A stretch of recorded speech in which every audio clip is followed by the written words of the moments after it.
Let's do it.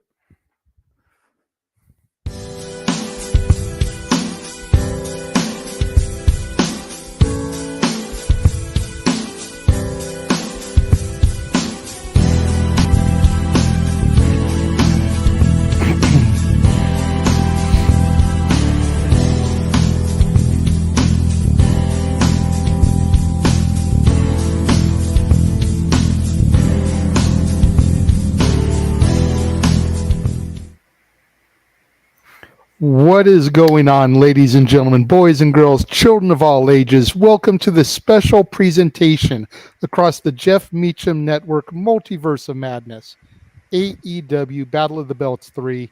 I, of course, am the Renegade JJ Williams, joined by our stellar commentary team here, the Simple Man Noah Foster, James Hebert.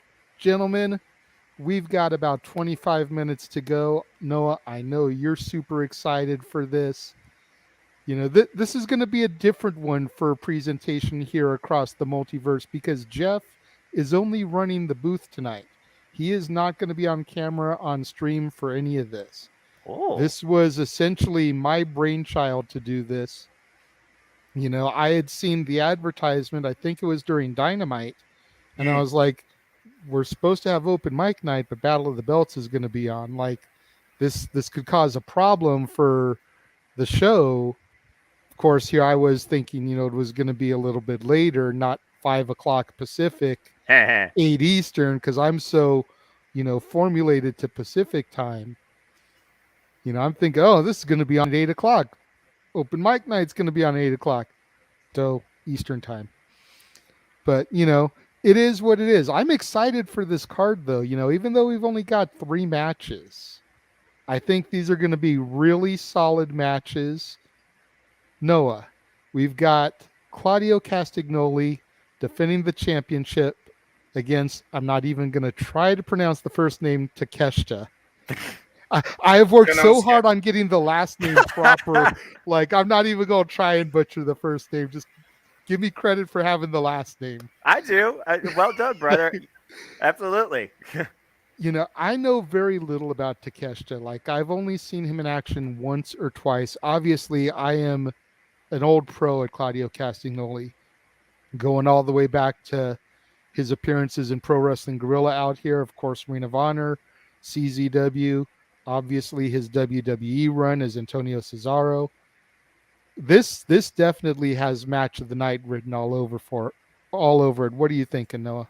I mean, JR pretty much summed it up perfectly last night. Classic coming, instant classic. You got the strong style and spirit of Kenoshi Takeshita that's just a little bit under 10 years in the game versus the tested veteran that now holds himself to even stronger standard, bearing the fact that right now he represents being the strongest and the best professional wrestler holding the Ring of Honor World Championship, a title that has a 20-plus year legacy in its own right. So this is going to be something special that's going to test both these men to the limit, to say the least. I cannot wait for this. What it's going to come down to is the explosive nature of Konosuke's offense versus Claudio's awareness and typical capability. If he can ground Konosuke, that plays into his favor. We're going to find out who's the hardest striker here, but it's going to take more than that. It's going to take technique to come out as the Ring of Honor World Champion.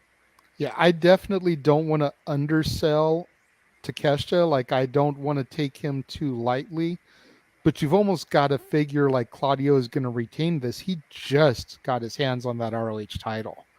It's way too soon for him to lose it, even to somebody of the caliber of Takeshita. Would you agree, James?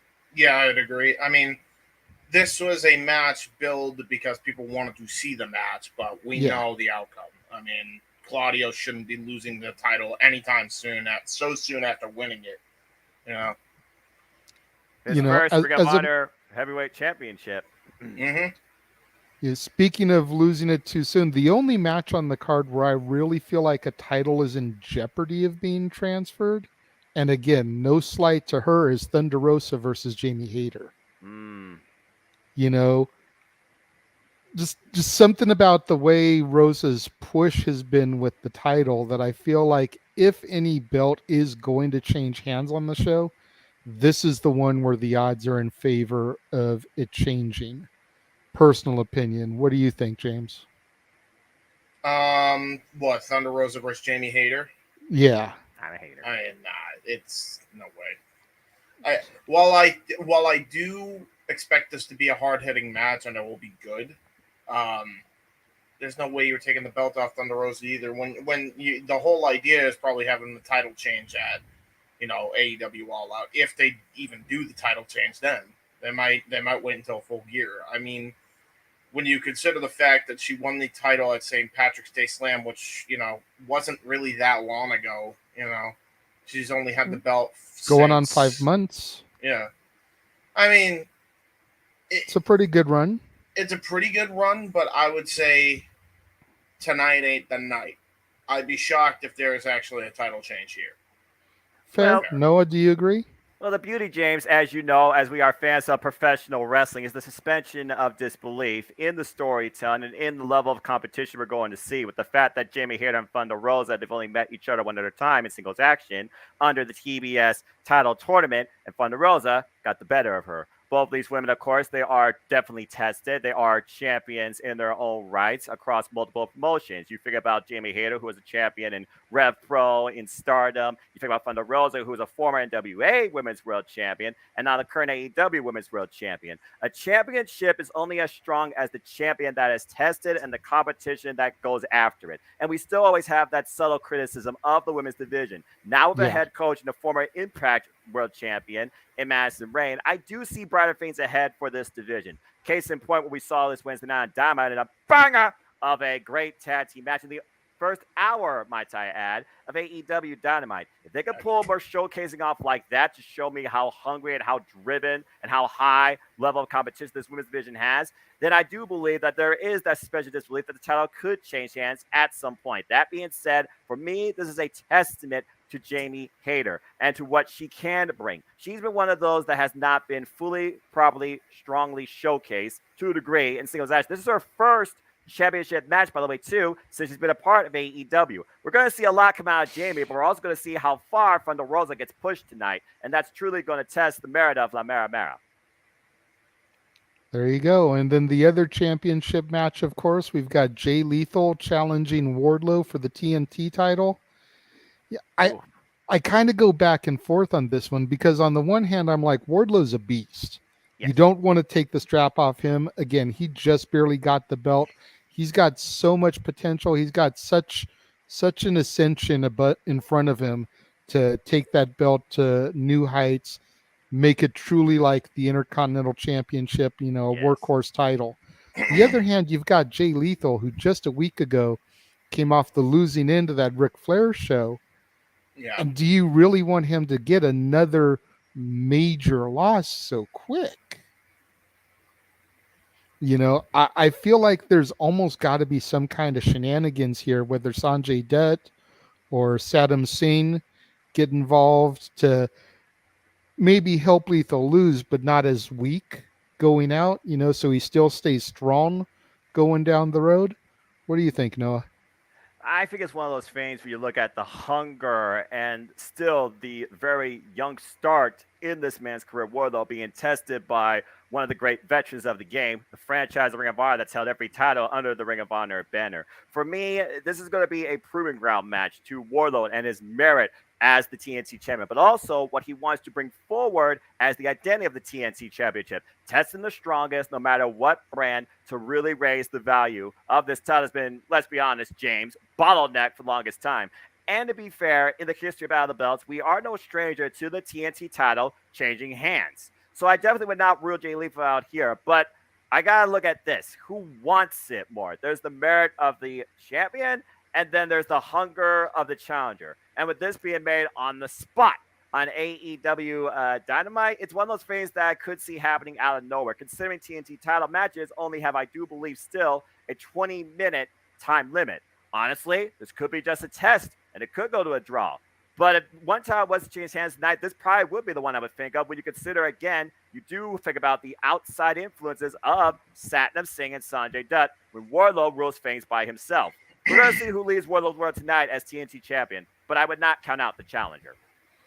Fair enough. What do you think, James? For me, personally, I think that Jay Lethal is not getting the belt because this is more of a setup for a TNT title match between Wardlow and Satnam Singh. Keep in mind, when you have a babyface hold the belt, there's always that open challenge situation. Correct. And Wardlow's made it very clear that it don't matter who it is, you want the title step up, right? This is kind of an open challenge type deal.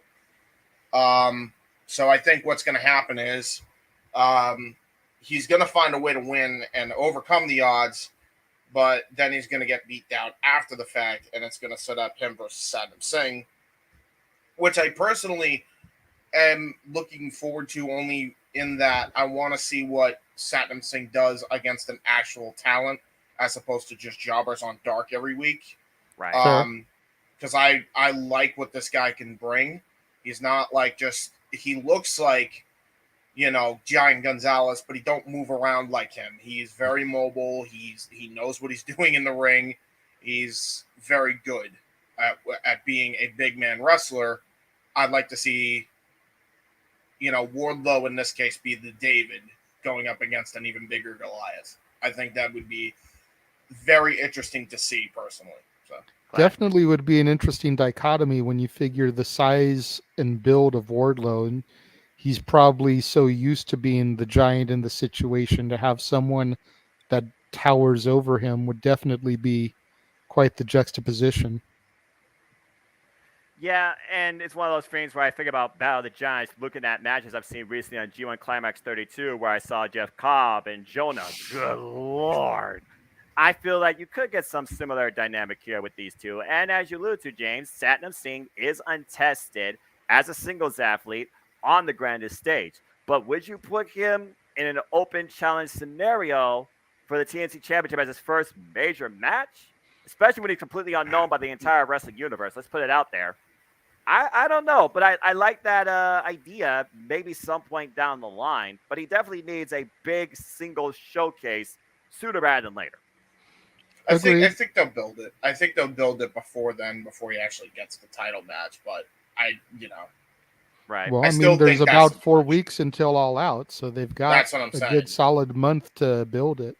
The thing Yeah. about All Out, though, you kind of look at All Out, and for the first time since All Out's pay-per-view history, I kind of look at it almost as a blank slate. There are those ideas, but as far as the major championships go, and thinking about suspension of disbelief on who steps up or who comes back, it's almost like All Out right now. It's kind of a blank canvas. So I'm very curious how they handle, particularly the championships. And not just the championships we'll see tonight. As we know, there's the TBS Championship, which will be defended this Wednesday at AEW Dynamite against former TNA Knockouts champion Madison Rain.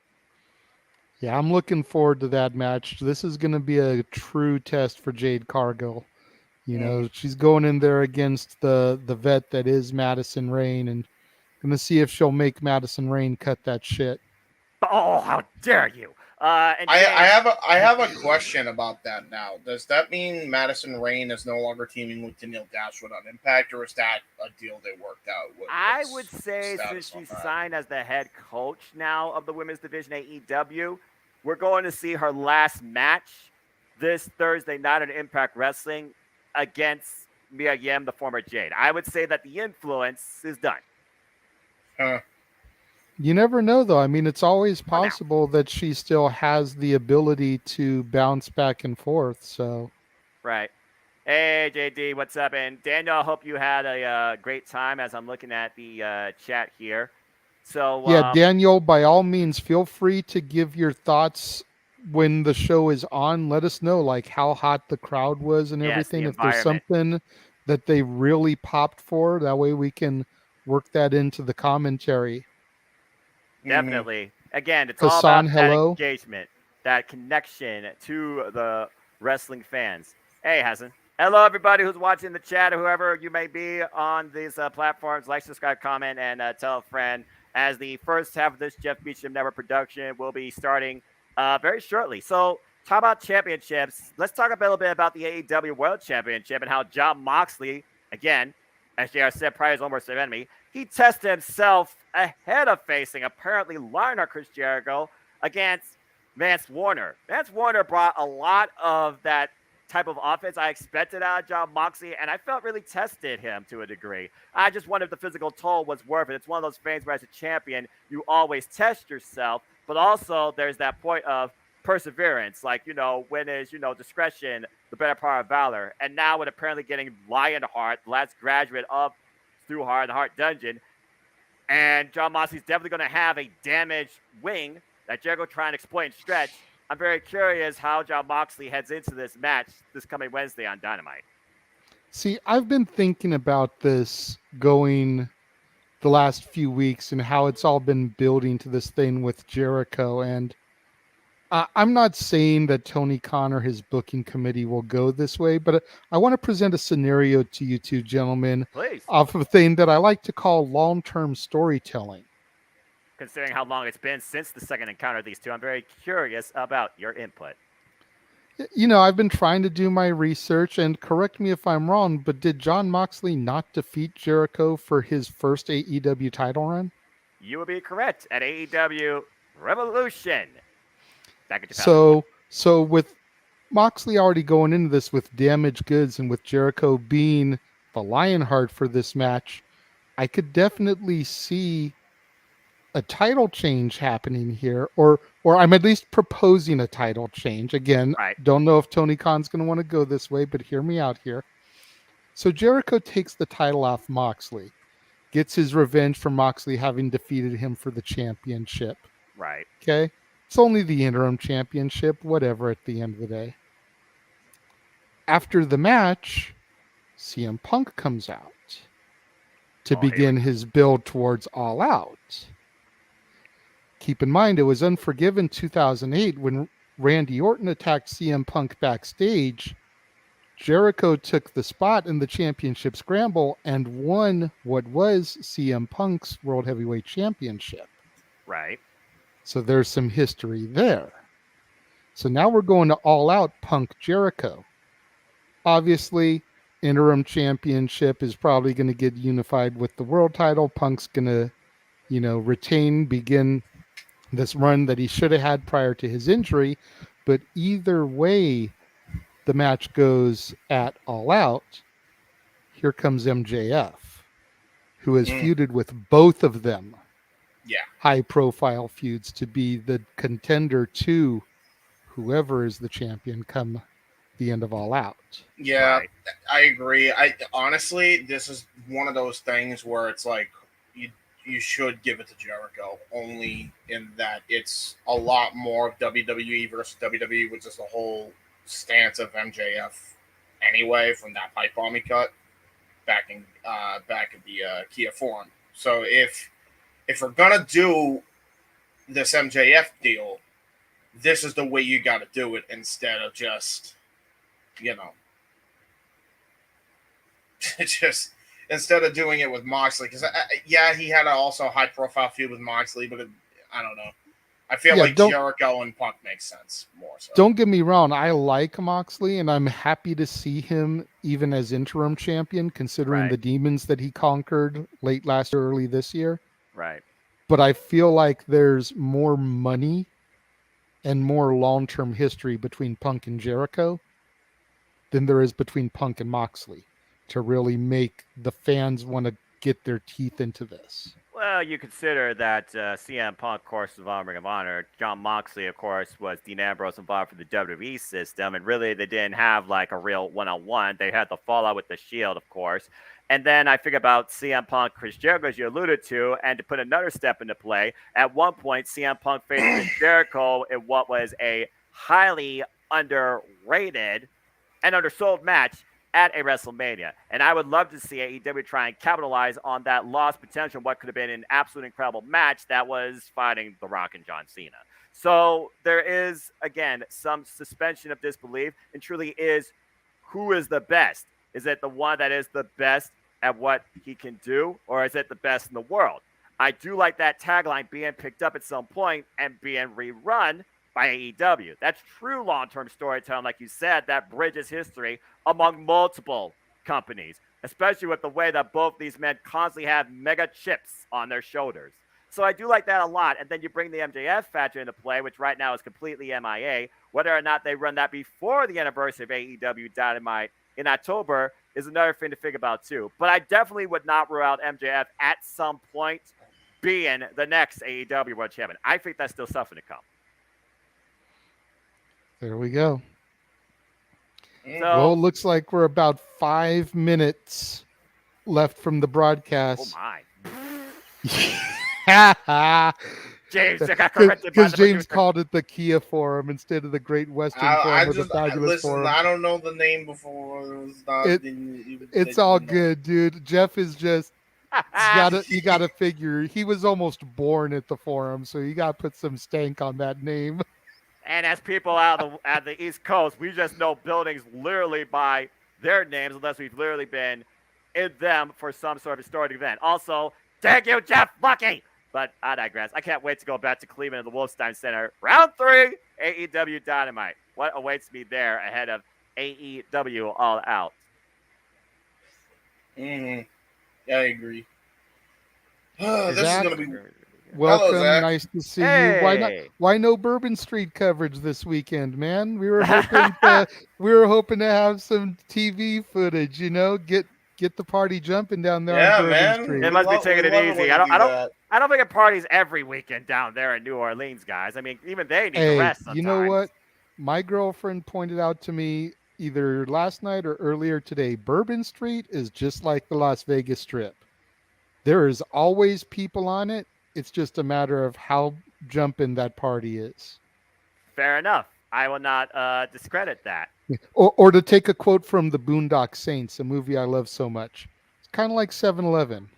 Not always doing business, but we're always open. I like that. I like that a lot. Well, you can say the same thing about professional wrestling. If this last week told us anything, good Lord Almighty, what a week it's been. As we are Yeah. just mere minutes away from the third Battle of the Belts, and we know the fourth Battle of the Belts will be, oh Lord, October is going to be a freaking mess. The fourth Battle of the Belts will also be coming up in October, I believe in Albany, New York. Okay. So that's going to be interesting, considering what else is happening during that time in that city. Seriously, Yeah, Impact Wrestling. it's an interesting month. You know, you figure there's no pay-per-view, no PLE for August because WWE, for whatever reason, moved SummerSlam till the end of July. Right. But we've got Battle of the Belts, we've got Heatwave on NXT, and we've got Emergence on Impact Plus. 3 specials carried amongst the 3 main brands, but no pay-per-view. Yeah, the only Very, pay-per-view very is interesting. the only pay-per-view is NWA 74 at the end of August. What famous championship in wrestling history made its debut at a 1980s Battle of the Belts? That's before my time.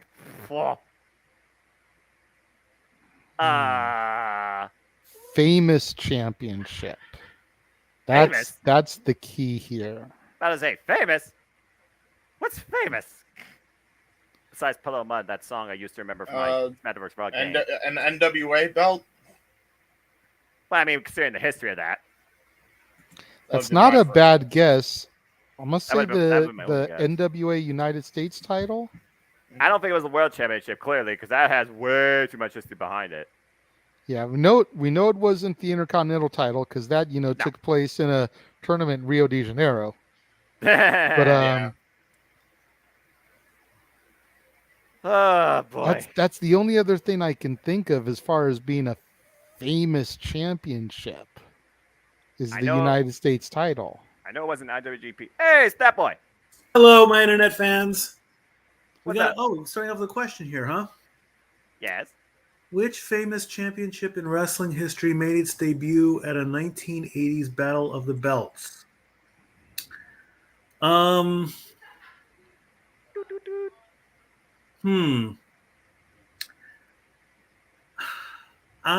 throw out a guess. We're waiting.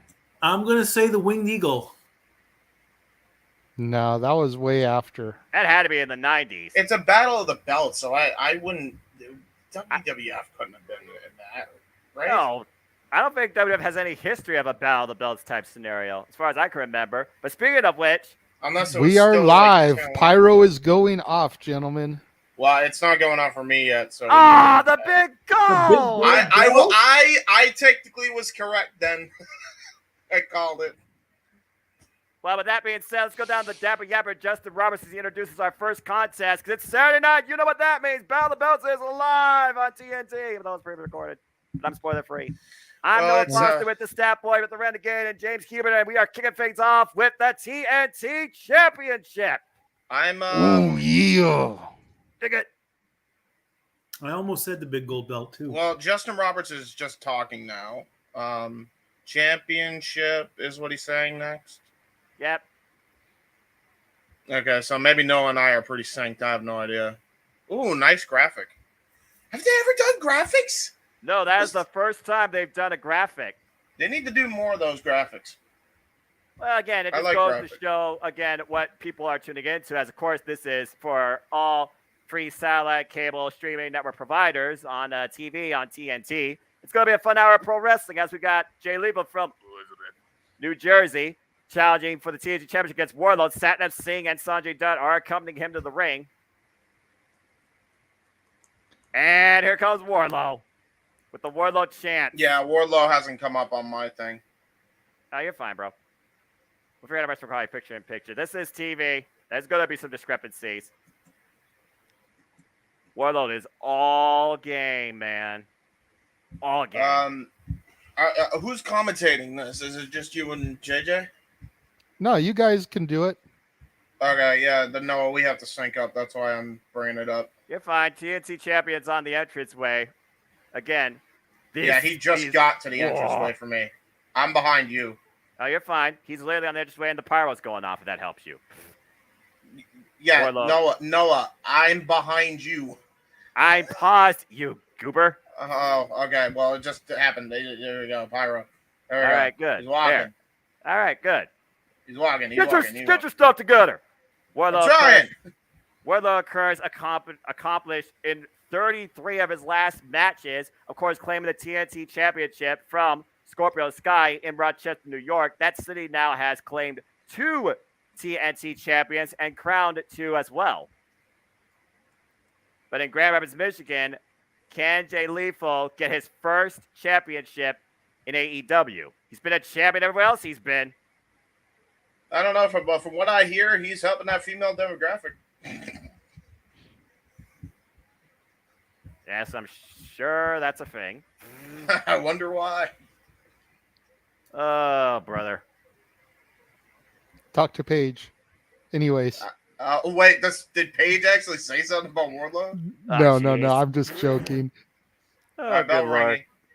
Bell ringing. All right, for me. gentlemen. Me and Mikey will be back as soon as this match is over. All right.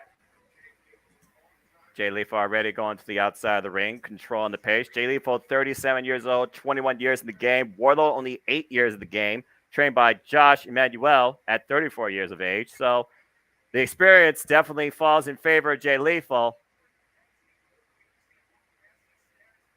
Yeah, Jay Lethal, absolutely a true tested veteran. We saw that when he fought Orange Cassidy on Wednesday, and here we go, an attack, a blindside attack.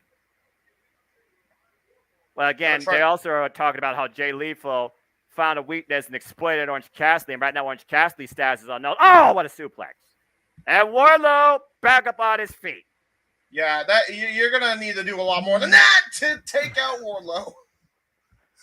Again, Jay Lethal is going to have to rely on his technical game. Oh, my, up in the line. Yeah, that's definitely what we call a back body drop. And that's a clubbing clothesline, sending Lethal over the top rope to the floor. Just the raw power of this man. Wardlow definitely bringing the intensity of this match as Sanjay Dutt is checking on his boy. Sanjay might want to be careful. More that pencil might be broken tonight. Yeah, you ain't kidding. This match now brought to you by Office Max. Oh, boy. And here's the match a lot of people are interested in seeing right here. Satnam Singh, Wardlow staring each other down. Oh! Ooh, basement dropkick. But look at Wardlow. He's still on his feet. Lethal trying to fall up and take advantage. The thing about this, though, we know that Lethal, he's not afraid to go the striking route. Speaking of strikers, we will see Jamie Hayter versus Thunder Rosa later on tonight on Battle of the Belts for the AEW Women's Championship, as well as Claudio Castagnoli defends the Real Barbara Championship against Konosuke Takeshita. Ooh, ducks the boot. Oh! Nice enziguri by Jay Lethal. This is where the veteran instinct comes in. Jay Lethal now perhaps trying to go for something here. Oh, wait a minute. Get caught with a tilt-a-whirl power slam. One on the cover. On the pine. Oh. Kick out at 1 or kick out at an early 2. But it shows how tough Jay Lethal is as well. And you consider Jay Lethal what he's recently been through. He went through a Ring of Honor television match against Samoa Joe for Dishonor, losing effort. He went through a hot opener against Orange Cassidy, beat the man by breaking him down at the legs. For Jay Lethal to get the TNT Championship tonight, he's going to have to take Wardlow's base out, I think, if he's going to have any chance. Oh, wait a minute. Jay Lethal now clutching at his knee after that drop kick. Oh, well, he may have actually done some damage to himself after trying to drop kick. Wait a minute! Oh, wait a minute! Oh, the whole time it was playing possum, but only gets a 2 count off that roll up. Well, I mean, he was training. Oh, the dirtiest player in the game. Might have took a few tricks up his own sleeve. Again, that is his mentor. It's Wardlow driven shoulder first into the ring post. Jay Lethal looking to follow up, picking up speed with the top race suicide, and finally takes Wardlow down. And there he is doing the Ric Flair strut here. The crowd not appreciating it one bit. Crowd, Grand Rapids, Michigan, very vocal right now during this match. Take a look at the replay here. He got some good distance on that tope. And right now, what is Lethal doing? Looking to further exploit Wardlow's legs. Taking him around the ring post. Gonna try to use that post for leverage, damaging the knee of Wardlow. That's what you gotta do. You gotta chop the legs of this. You gotta chop the tree trunk like legs of Wardlow down. Well, also, James, as you know, it also sums him up for the figure 4 leg lock that Jay Lethal loves to employ as we go to our first restaurant quality picture-in-picture, and there's the high five from Sanjay Dutt. So Jay Lethal is already, again, focusing on that technical game that brought him to the dance in the first place. Remember, the first title he won in Ring of Honor was the Pure Championship. Yeah, he has won every single championship under the Ring of Honor umbrella for a reason under every iteration of the management. Jay Lethal knows how to adapt on the fly, and he's showing that here. Use the hashtag AEW BOTB3 to talk about tonight's festivities. And please share this link to this Fun Love Reactions watch along. And stay tuned for the second half of this Jeff Missionary production, where we will definitely be having an open mic night regarding a lot of things that have happened this week alone in all things wrestling. Speaking of which, looks like Jay Lethal now grounding the big man, working the ankle, the Achilles. Wardlow, again, though, it's one of those things like Shayna Baszler says. Leg moves are a scramble. If you leave the upper body exposed, your opponent will exploit it. Wardlow with some clever shots to the back, just trying to grab some space. As Daniel giving us some live takeaways from his experience. For the first match of Battle Bells 3 for TNT Championship, the crowd was really cheering for Wardlow and a lot of woos. Well, again, as long as I've lived and breathed and watched professional wrestling, damn it, you can't go one event without hearing a woo before or during the show as we're back. And here we go. He's trying to go for that figure 4. Did you see how he was using a backbreaker variation over the knee to try to hyperextend the ligaments of the knee? Ooh, and now look at that into a jackknife cover. That was a nice transition. And here we go, trying to go for the figure 4 again. Gets kicked off. Another jackknife cover. Uh-oh. Wardlow immediately rolls through. Powerbomb Symphony coming. Wait, Lethal fighting back, James. Oh, and once again goes back to that leg. Very smart strategy by Jay. Keep the target on that leg, but now it looks like he's trying to deviate from that plan, trying to go for a lethal injection. Got caught. Oh boy. Well. Oh, wait a minute. He's trying to escape. He's doing anything he can to escape. He's actually doing a good job, but. Well, again, he's aware of the danger. If he's caught in that Powerbomb Symphony, it is going to be a catastrophe. Oh, what a headbutt. You want to talk about a catastrophe? I don't think Jay Lethal has a brain anymore. That headbutt was lethal. And a rewind of a lariat. Unleashed all of that, turning Lethal inside out and upside down. We always talk about how the Rainmaker has a hell of a clothesline, but I think Wardlow just showed he's no slouch here tonight. I need to see Rainmaker versus Buckshot Lariat versus that Rewind Lariat in a triple threat match, please and thank you. Just saying, Forbidden Door 2. And here we go. With Brave picking Jay full up. Oh God! Planted. 1, 2. This is over. Oh, and here comes Sanjay. Sanjay not happy, and he's now assaulting Wardlow. And here comes Satnam Singh. Oh, you might get your wish early here, James. Yeah, Satnam Singh. Here we go. He's just stomping right on the chest of Wardlow, trying to cave it in with his boot here. That's a big boot. And Wardlow's got no help. Unable. Wait a minute. Look at Wardlow. Look at Wardlow. Oh, my God. Oh, and Lethal coming in the back door. This ain't good. This ain't good.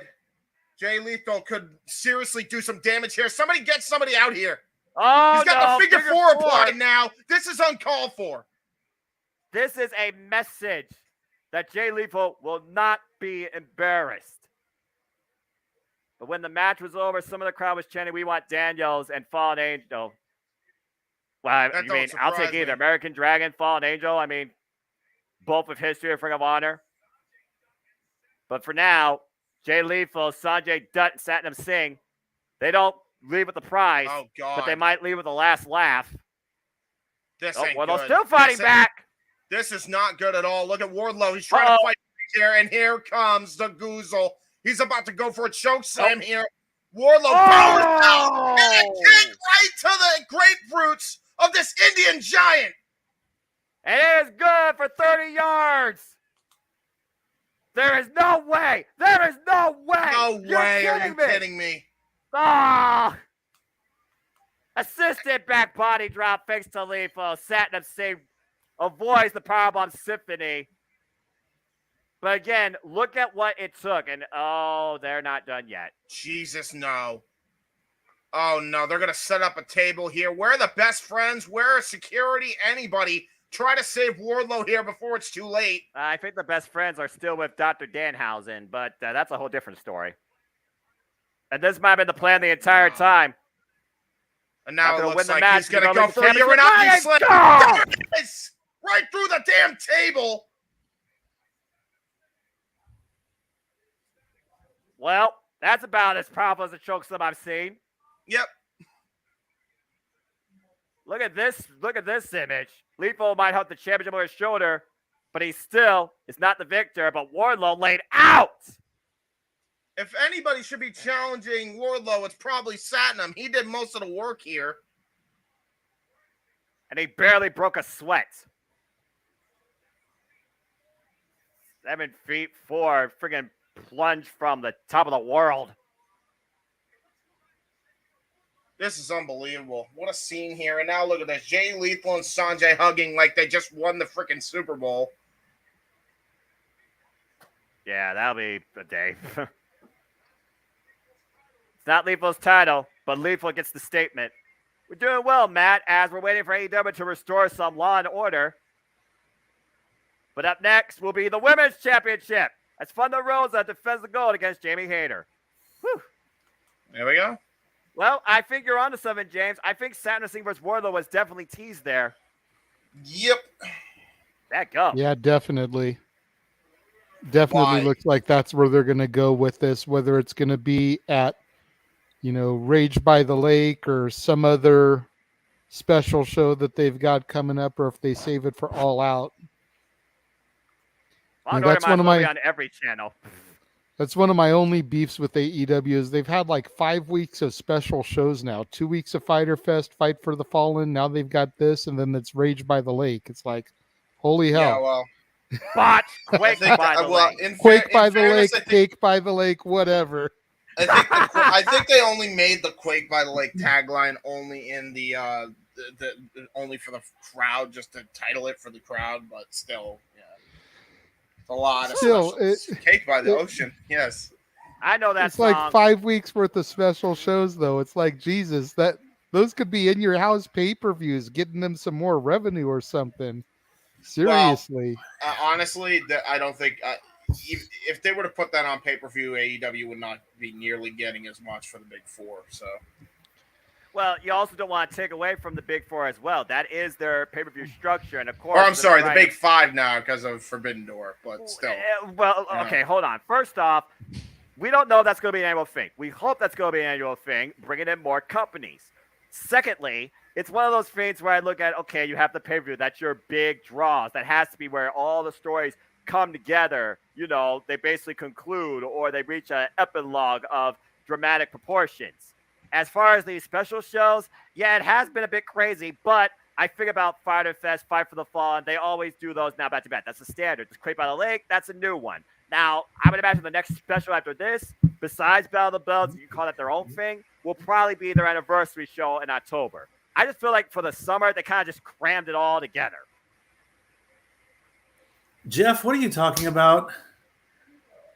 Can we get Mikey eye to eye instead of the 80s Andre shot?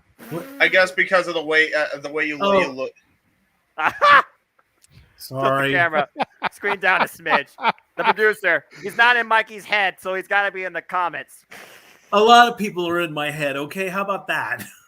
That's not good. You should seek medical help. I've tried. You're not hearing voices, are you? They talk to you? I hear voices all the time. Wait, no, this is the Orton pose. You just did the Hogan pose like this. What the hell? What's the hell is that? He did the Riddle Orton pose. I hear voices in my head, dude. To be fair, Randy Orton and Hulk Hogan did have a fallout on Saturday night's main event in the back parking lot. So, I mean, there is some solo history there.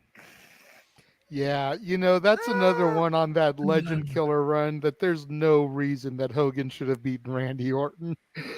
He so should have jobbed to Orton in that SummerSlam match, but I digress. And we've lost all control. I always got to go over. I always do. Hey, if this wasn't a battle of networks, for all we know, NBC and TNT would be working together. Battle of the Network Stars? What? I love that show. They're going to work together at some point. Yeah, I feel you're right. Meanwhile, we're back, and we're looking back at what just happened moments ago. As Daniel gives us a bit of a prelude towards the match ahead. The crowd was 50-50 for the AEW Women's Championship match. Some of the crowd was for the champ, and some were for Hayter. Some of the crowd where I was sitting were chanting for Toni Storm. I'm not surprised with that at all. I would like to see that as a triple threat. You know what? I'm not mad at them chanting for Toni Storm. But speaking of Toni Storm real quick as we get ready for this match, what did everybody think about Scarlett and Karrion Kross on SmackDown? Like, holy hell. Yeah, yes. I know we'll get more in depth with that on open mic night, but Karrion. Is he Karrion? Good. Yeah, he's still Karrion. I just didn't know if he was one or the other. Considering the WWE is the home of a man who killed his family, I don't think they want to have a guy named Killer Kross. Just you want to talk about killers? Probably.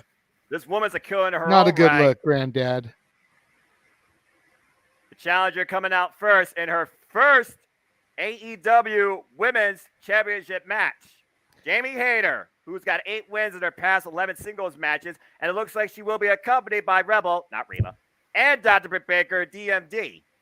It's interesting. I was about to just give her credit for coming out solo without Britt, but then here they came. It was like, well, there goes that. Yeah, I knew that. I knew what was.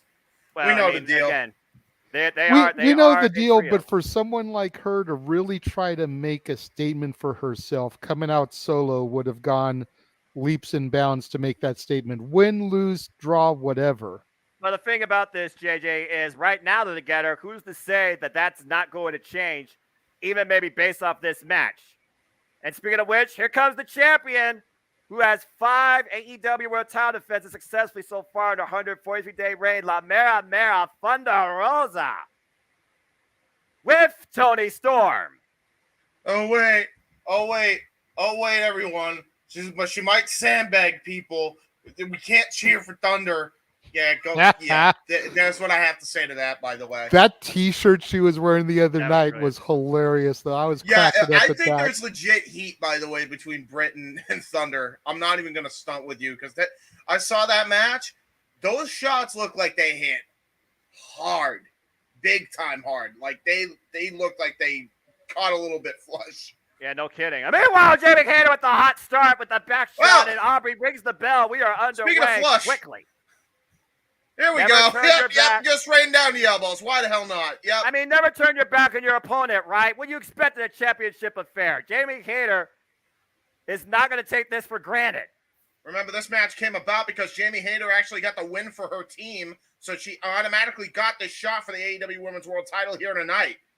Well, also think about this, James. It was one miscommunication between the Thunderstorm that was the difference in that match for Dr. Baker, DMD, and Jamie Hayter to pick up the victory. And Jamie Hayter pinned Toni Storm, not the champion. Yeah, that's a fair point. Jamie Hayter, 27 years old, 7 years of experience. She's a former 2-time Red Pro Women's Champion. Wow, suplex. Yeah, you want to talk about a freaking dynamite-like suplex. That absolutely was picture perfect. I would say that Jamie Hayter is probably the meanest and hardest hitter in the entire AEW Women's Division, next to Chris Statlander. Yeah, she breaks the teeth, and then Dr. Britt Baker fixes him. And then Jamie Hayter with the chiropractor to the back. Yeah. Jamie Hayter right now playing. You think that's going to be the next person? You think that's going to be the next person in Dr. Britt Baker's stable, the chiropractor? Who's to say? It all depends who Tony Khan signs. Oh! Jeez. And Thunder Rosa falling up. Oh, man! Being shot by Jamie Hayter. We got a bit of a hot and furious exchange here in the corner. Again, got a 5 count. Almost looking for a chokehold. Saves of Titan. Yeah, double goozle, if you will. Irish whip off the ropes. Thunder Rosa. Taken down by Hayter. Nice shoulder tackle. Very good shoulder tackle. And now Thunder Rosa trying to get back on her feet. We know how tough Thunder is. That's why she's the champion for a reason. There's a nice drop kick.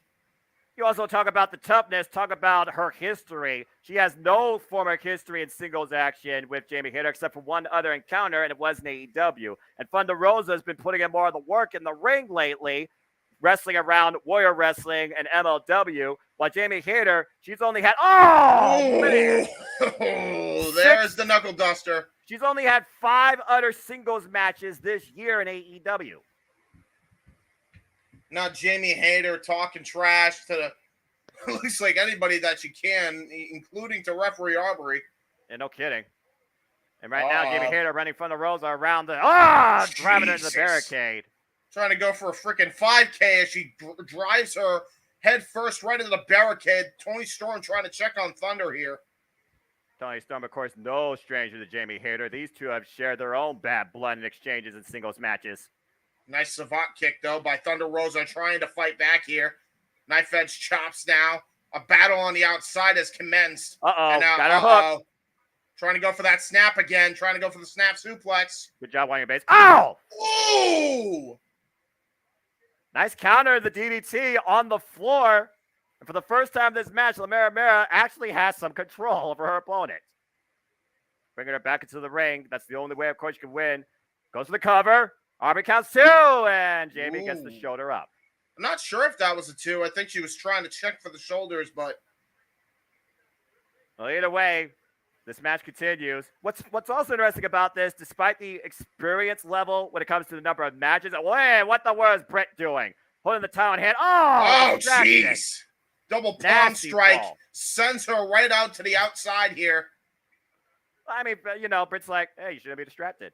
I'm not the champion. I'm not the challenger. What is this? Jamie's got Thunder hook. Oh, man! This rock bottom Uranagi slam on top of the steps.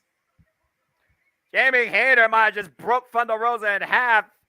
As we wonder, can La Mera get back into this? We go to Restaurant Claudia, picture in picture. The thing about Thunder Rosa, though, and Jamie Hayter, they share the same amount of experience in the game, James. But again, like I said, Thunder Rosa does own a previous singles victory over Jamie. When I think about Jamie Hayter, though, she's one of those that I've looked at the subtleness when it comes to the relationship with her and Dawnbreaker DMD. When she first came into AEW at Britsburg after a successful title defense by the previous champion against Red Velvet. And we've seen how strong the friendship is, but there's been moments of tension.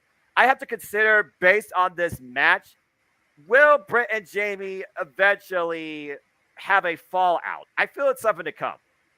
I think it depends on if she wins the belt or not.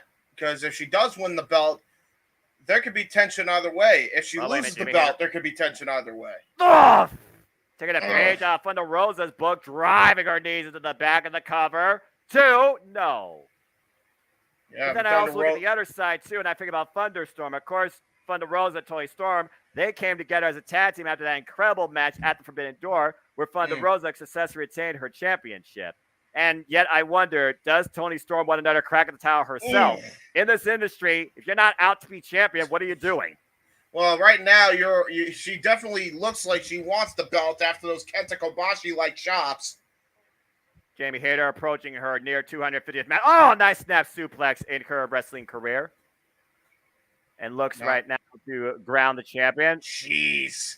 We're talking, she's pulling out all the bulldog tricks with that shin lock. I like how she's hooking the arm underneath her leg, too, trying to really prevent Thunder Rosa getting any leverage. But Thunder Rosa is getting up to her feet. Definitely a British Bulldog staple, but that was just a Jamie Hayter staple, just tossing her by the hair right down on the ground. Former member of Oedo Tai in Stardom, former Goddess of Stardom champion with Bea Priestley. So, of course, Jamie Hayter is no stranger to tag team action. Hey, that might be the case, but don't forget, Thunder Rosa. Oh, wow, look at this. Come on now. Britt's giving her hat back the hard way. As I was saying before, that just rudely happened, and Tony Storm tries to go after Britt and Rebel here. I just wanted to point out that yes, while Jamie Hayter is very successful, don't forget that Thunder Rosa came in here as a double champion. She had the Tokyo Joshi Princess Championship and the NWA Women's World Championship when she came into AEW. So and of course, Thunder Rosa's most recent successful defense was against Joshi Pro great Miya Yamashita, where again Thunder Rosa nearly got her head kicked off. Yeah, no kidding. Good Lord. And when I look at the AEW All Out pay-per-view, at this point, I gotta wonder who will challenge for the Women's Championship. And will it be Thunder Rosa or Jamie Hayter? Jamie Hayter versus Dr. Bigger DMD, that'd be an interesting first, but I don't think they would hotshot something like that quickly. And then if Thunder Rosa retains here, does Toni Storm try and find her way back into the title picture? Do we get some sort of multi-women's match? Do you turn again to a singles thing? I feel a lot of the Women's Championship picture really depends on this match and how both tag teams proceed going forward. That's a fair point. Just looking at all pictures as we're back. And right, clubbing shot by Thunder Rosa. Big elbow strike. Jamie Hayter back to her feet. Answers with one of her own. Of course, that fire that lives inside Thunder Rosa. She lives to be tested like this, man. Just running in for that one. This is a wind-up. We're going to see who loses their base first. Thunder Rosa getting the better of the exchange. Oh! Northern Light suplex. Shoulders down. Oh, kick out at 2. Just like that, explosive counter nature by the champion. Jamie Hayter rocked off that. Uh-oh. This is setting up for bad ways for Jamie Hayter, though. Britt doesn't look worried, though, it seems, as Thunder Rosa grabs her lower back. Trying to pull herself up, as you said, James. Uh-oh. Oh, man! Yeah, she brutalized her with that drop kick. Set her to the outside to the floor. That's the most vicious drop kick I've seen Thunder Rosa deliver in a long time. And she delivered a vicious one last week! Senton drop. Senton atomical from the apron. We'll watch Britt, though. Britt trying to cheer on her friend.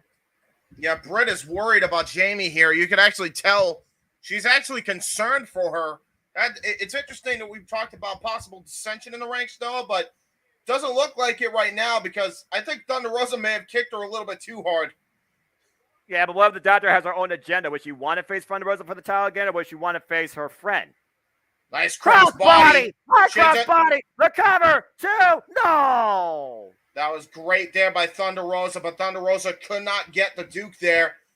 Even pulling out shades of her tag team partner, Toni Storm, with a high cross body, still couldn't get the Duke.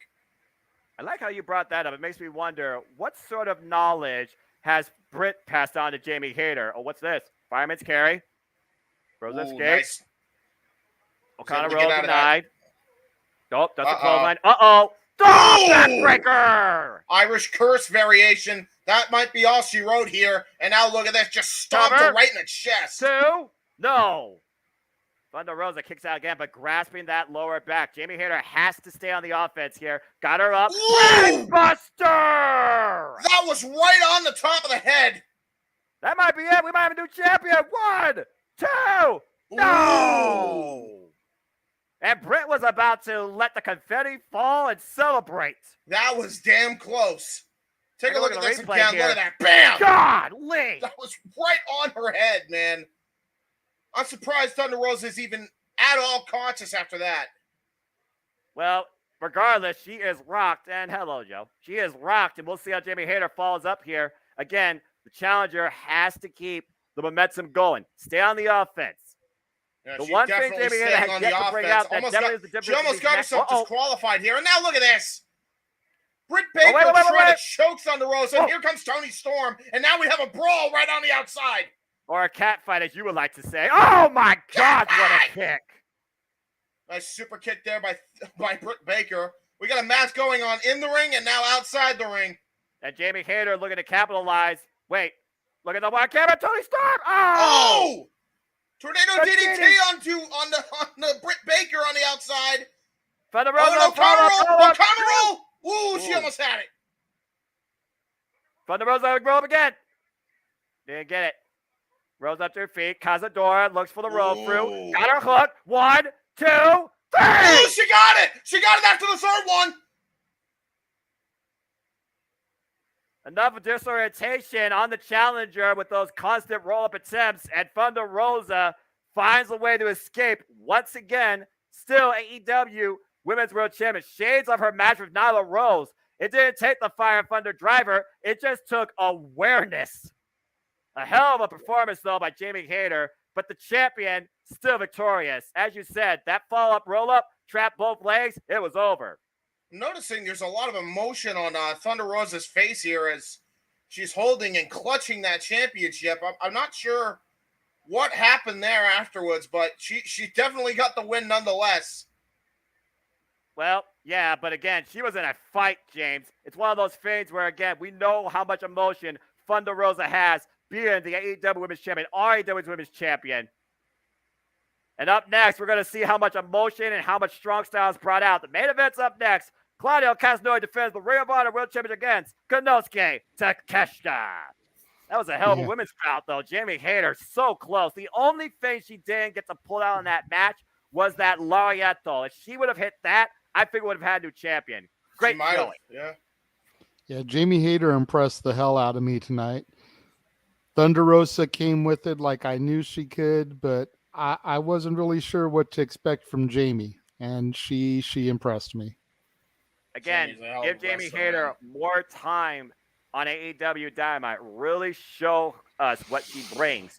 And you'd be surprised that she can definitely be a future champion. Well, with Madison Rayne now in charge, and we'll get to that. That's part of what we're going to be discussing on an open mic night. But with Madison Rayne now in charge, hopefully the women's division will get structured the way we all know that it needs to be to have a really good division.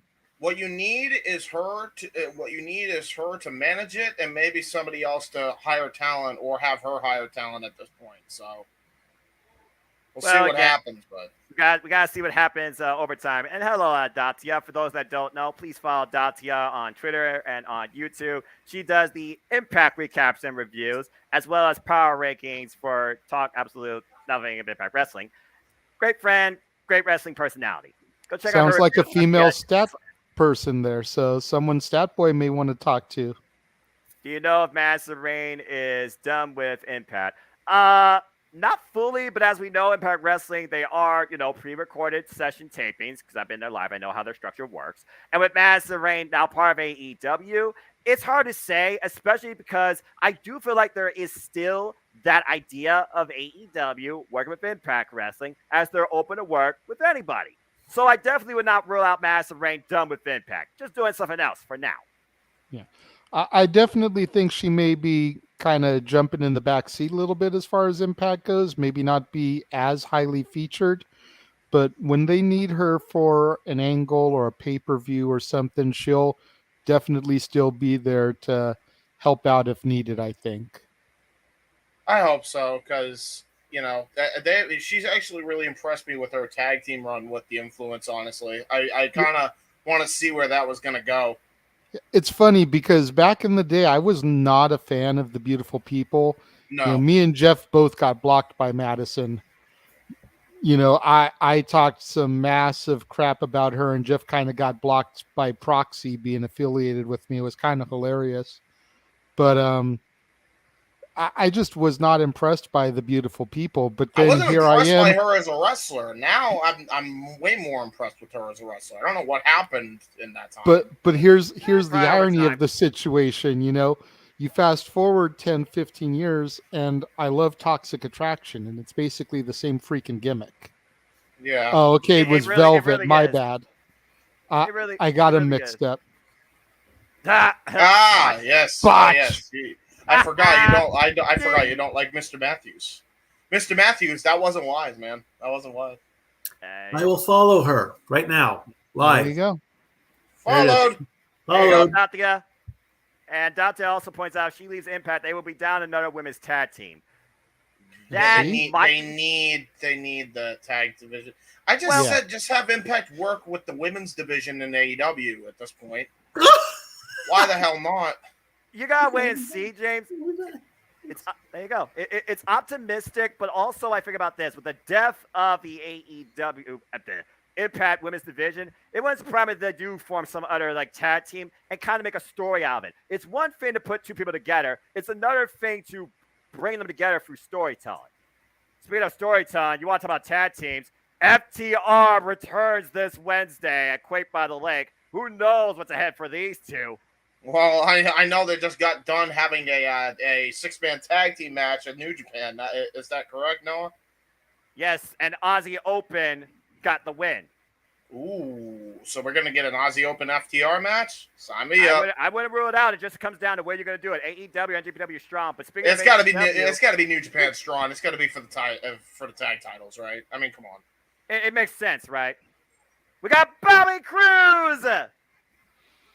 All right, ladies and gentlemen, it is time for the main event. Claudio Castagnoli and Konsuke Takeshita.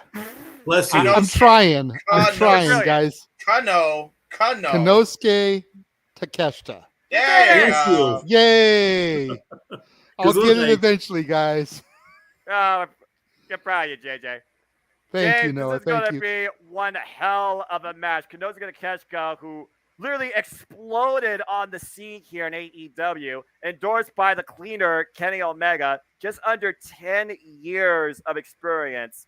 And he's already somebody that you could see as a world champion anywhere. Being a champion already in Japan, he is looking to finally win the big one tonight in AEW, but he's got a hell of an obstacle in front of him.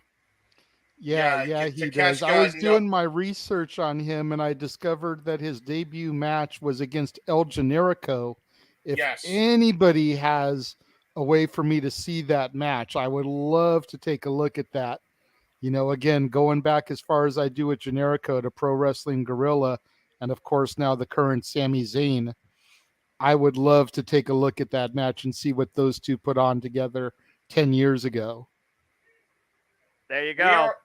I'm going to tell you right now, you're about to be completely surprised at what Takeshita brings. I know I was when he first arrived on AEW, and what we're going to see here is a battle of complete and utter destruction for the Ring of Honor World title, and you got two of the very best athletes to do it for it.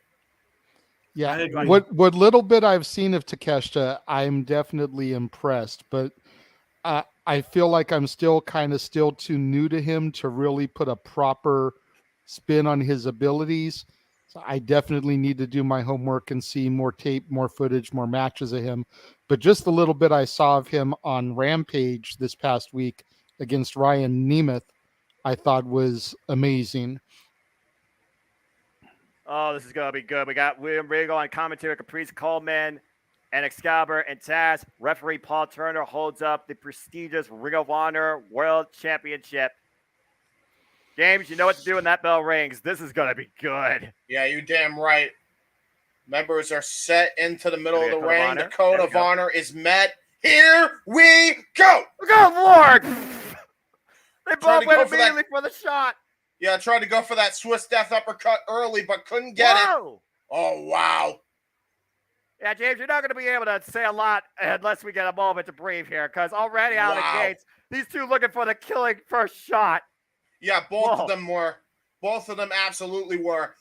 Takeshita saw it coming. You saw that Swift death, the running Swiss uppercut coming. Now we got a collar and elbow tie-up. We just slowed down now.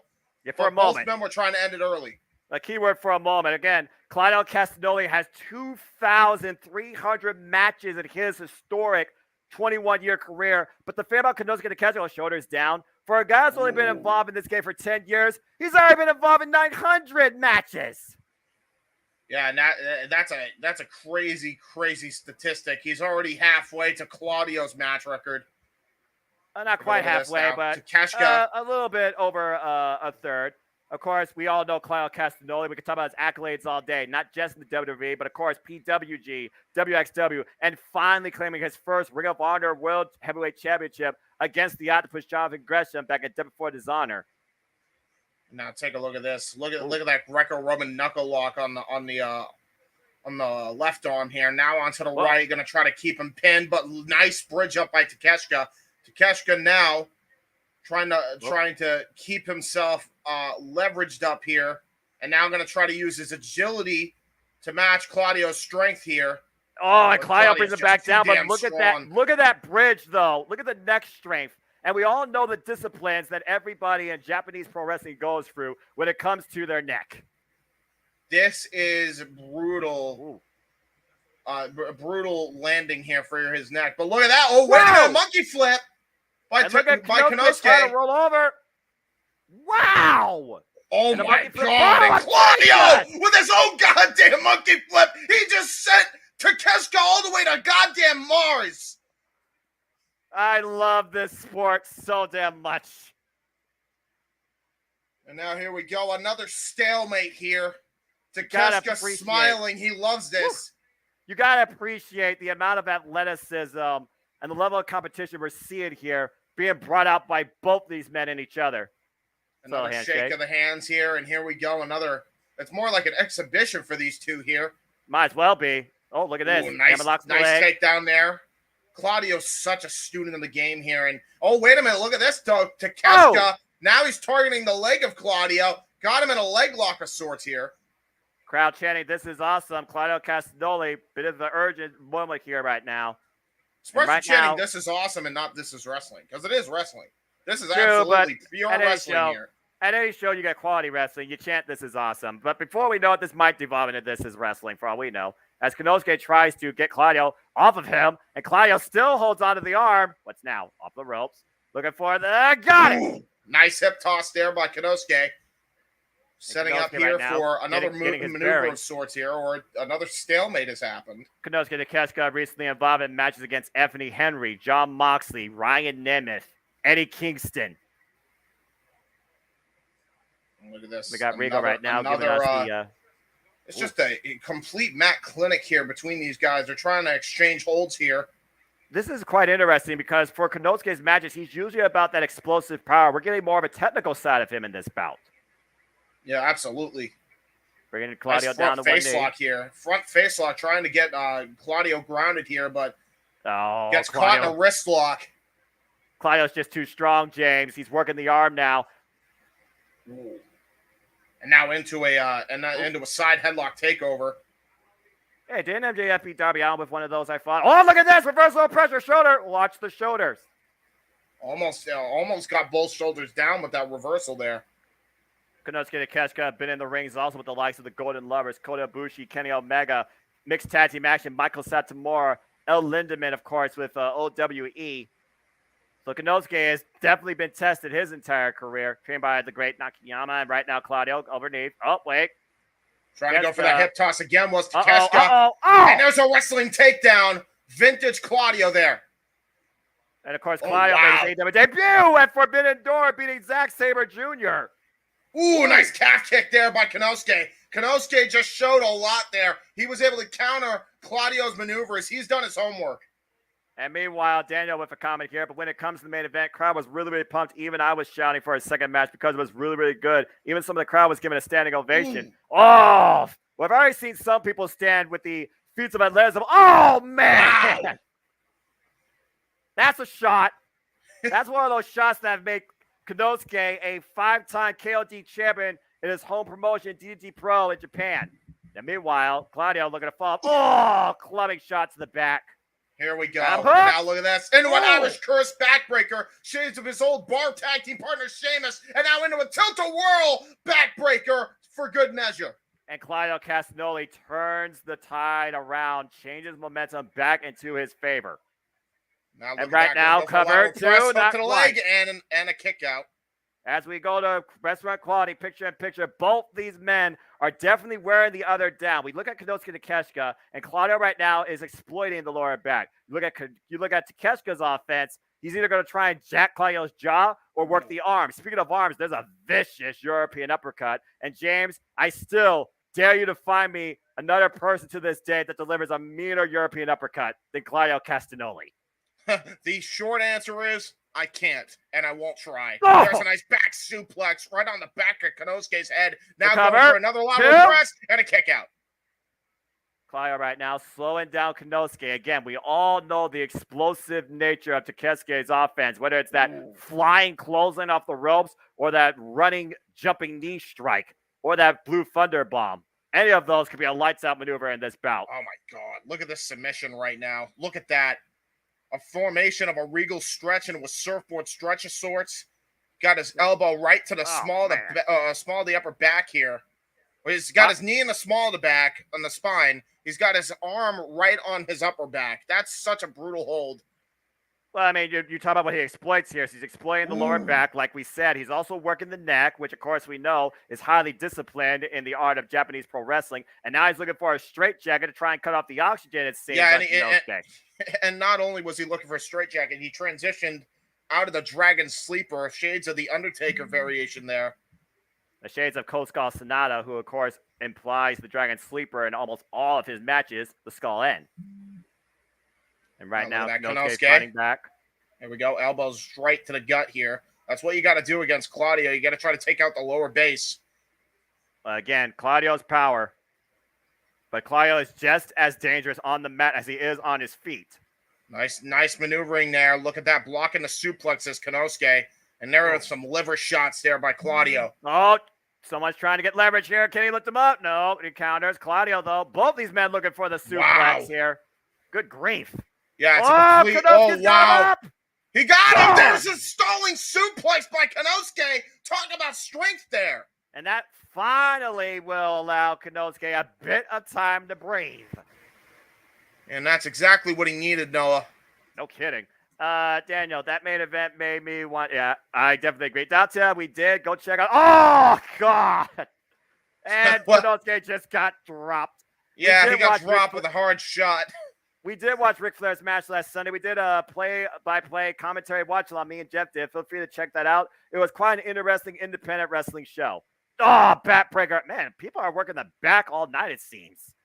Now look at that. Going for a reverse bow and arrow here. Using the knee right on that back again. Been targeting that back ever since that spear into the apron by Claudio. It surprises me that Claudio hasn't exploited the fireman's carry and gone for the Argentine variation of the backbreaker. Shades of what Powerhouse Hobbs does to a degree.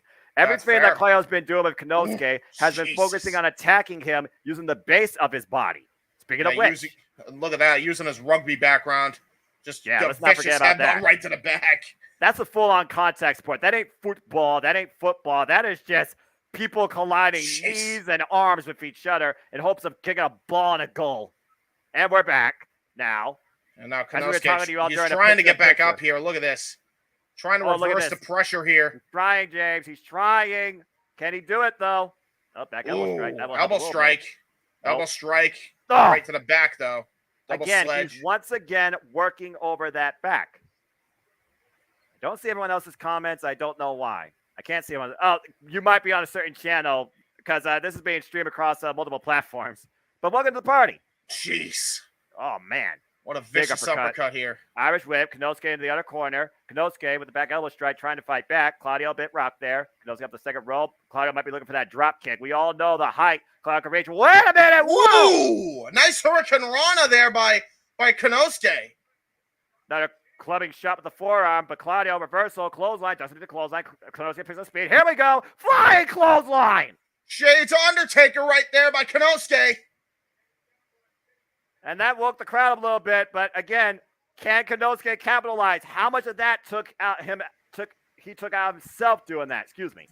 Absolutely. Konosuke is definitely still holding that back. He's favoring it. And now he's trying to go for a back suplex attempt here, but Claudio able to hit him right in the back of the head with elbow strikes. Yeah, I'm not sure how wise this is. Oh, big strike. Claudio looks to follow up and send over the top to the floor. Uh-oh. James. Konosuke. Here we go. There's Konosuke. Tope con hilo by Konosuke Takeshita. Gets all of it. But he's got to get back in the ring. Let's take a look at the replay here. Beautiful tope con hilo, as you call it, James. And now he sends him back into the ring. It looks like Konosuke going to try to go to the high rent district. Man, I would love to see this revisited in places like freaking Corrigan Hall or the Budokan. I would love to see both these men involved in a match in Japan. Oh, man! You gotta be kidding me. What an uppercut. You can hear that all the way up at the rafters, that one. And Claudio looking to capitalize. Got the gut wrench off the second rope. Bam! Oh! That might be it. That's The cover. gotta be. 1, 2. No. Konosuke kicked out. He's That showing just goes to toughness the here. will. That just goes back to the will that Konosuke Takeshita has demonstrated here, not just in AEW, but his entire pro wrestling career, James. And Jun now look at Akiyama, the crowd that's is training. cheering for it. They want the giant swing. Are we going to get it? And Cesaro's going to try to give it to him, but the only issue is, will Konosuke even allow it to happen? Oh, here we go. You got your answer. Start There's the counting. giant swing. Sound the Good Lord. alarms, ladies and gentlemen. Swiss Superman on point here tonight. And Further look at him pressure. go. Oh, further pressure on the back, the neck, everything. That might be it. Enough disorientation to cover, too. Oh. Yeah, that disoriented Claudio for a second, and that might have been what may have saved Konosuke here in this matchup. That momentary hesitation by Claudio trying to get his cobwebs together. Yeah, but look at Konosuke. His equilibrium has been rocked. He doesn't even know where he's at right now. Oh! Well, if he didn't know where he was at before, I don't think he knows where he's at now after the double uppercut into the corners here. I don't know. You got that instinct in you when you learn. Oh, my God, with that big boot in the corner. Shades of a Paluma kick by El Generico. Falls up. Oh, God, hook. Blue Thunder Bomb! Recover. Oh, my God. 1, 2. No. Oh, my God. He almost had it. He almost had the title. We got 2 seconds so far. He just needs to add 1 extra second. And we got a new world champion. Konosuke is definitely coming up on the back door of maybe the biggest win of his entire career. And right now, what's Claudio? Oh, there's a boot. Oh, Nice and pump Konosuke kick. rocked in the ropes. Yeah, both men exhausted here. Look at Claudio trying to gather his breath as much as Konosuke is. Well, you remember what Claudio said. Now that he's champion, the real work begins. Oh! Ooh. Good awareness by Konosuke, driving Claudio face first to the turnbuckle. Trying to pull up something from the corner on the ropes. And Claudio looks to follow suit. Uh-oh.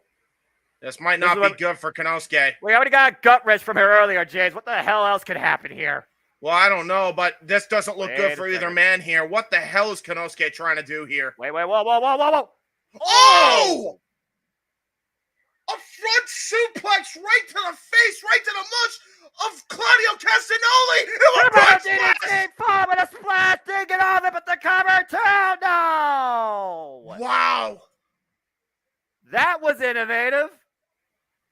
I've never seen a DDT like that. Look at that. Yeah. He planted him on the top turnbuckle, elevated Yeah, followed him. up with a high-five flow, but as you said, no, I think that might have been what saved Claudio. He did not get all of it, and that might have been the kickstart to the heart Claudio needed.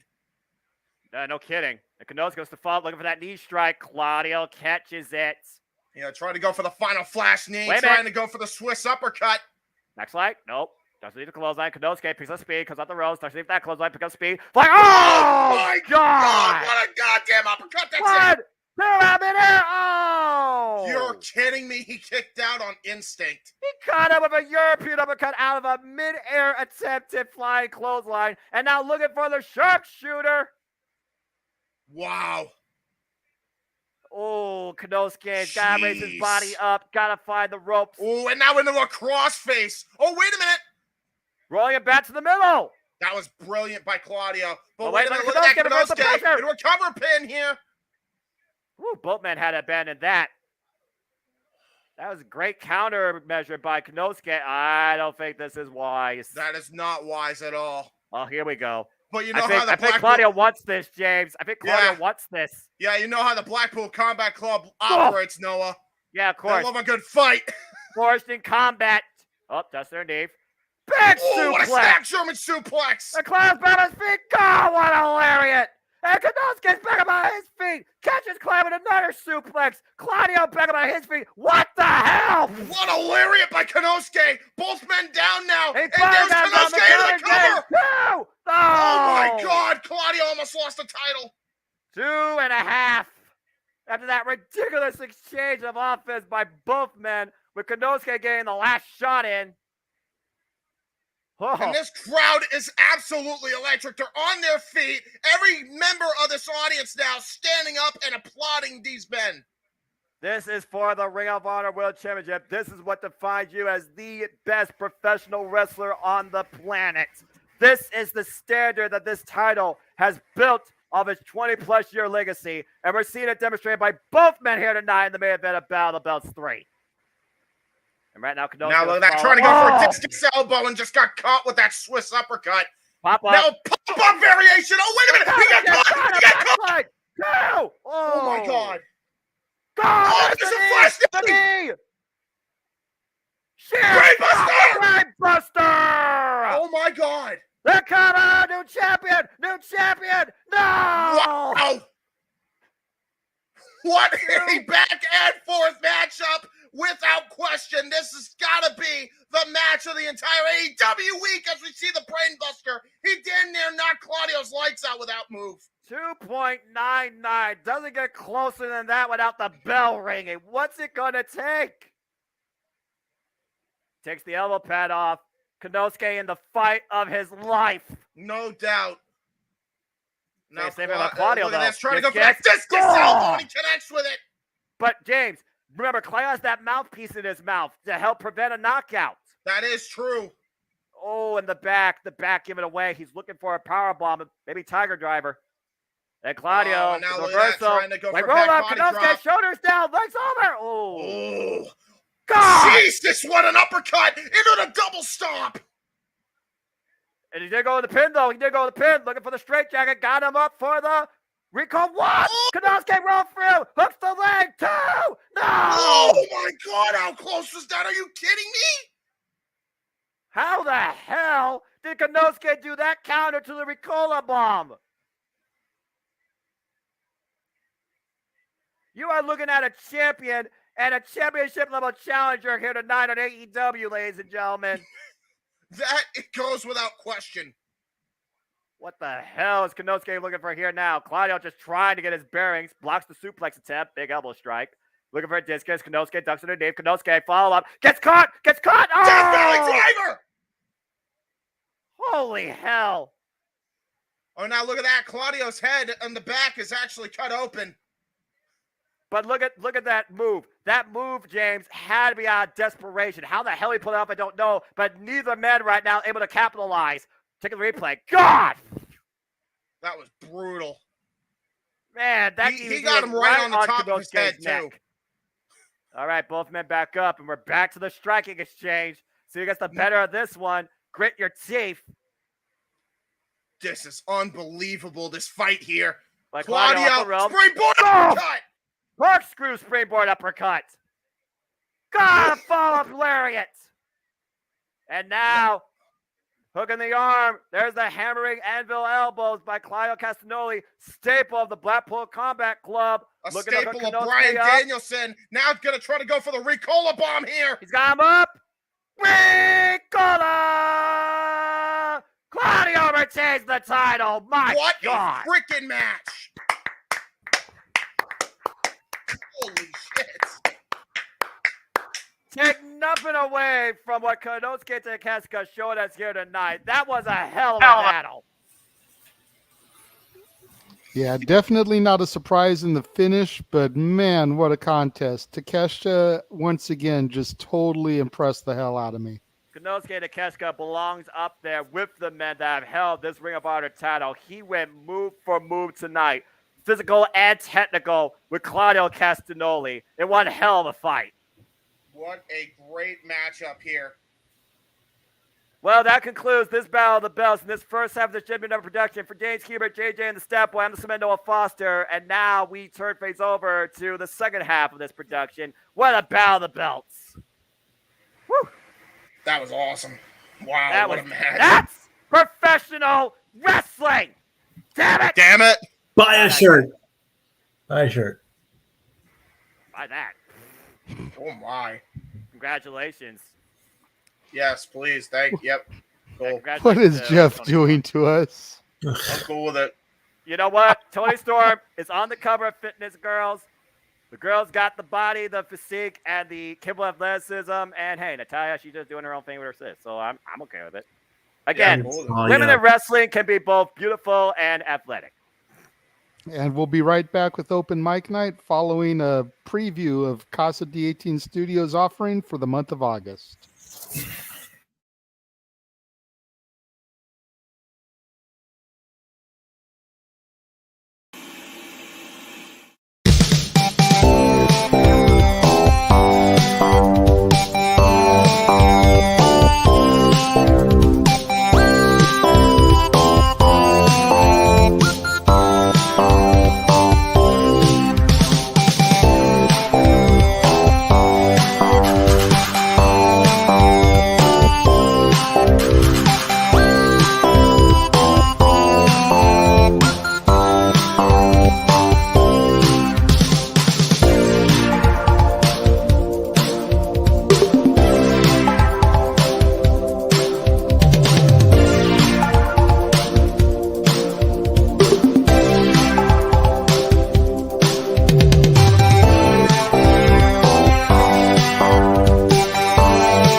So there we go. That is what is coming the month of August on the Casa D18 Studios channel.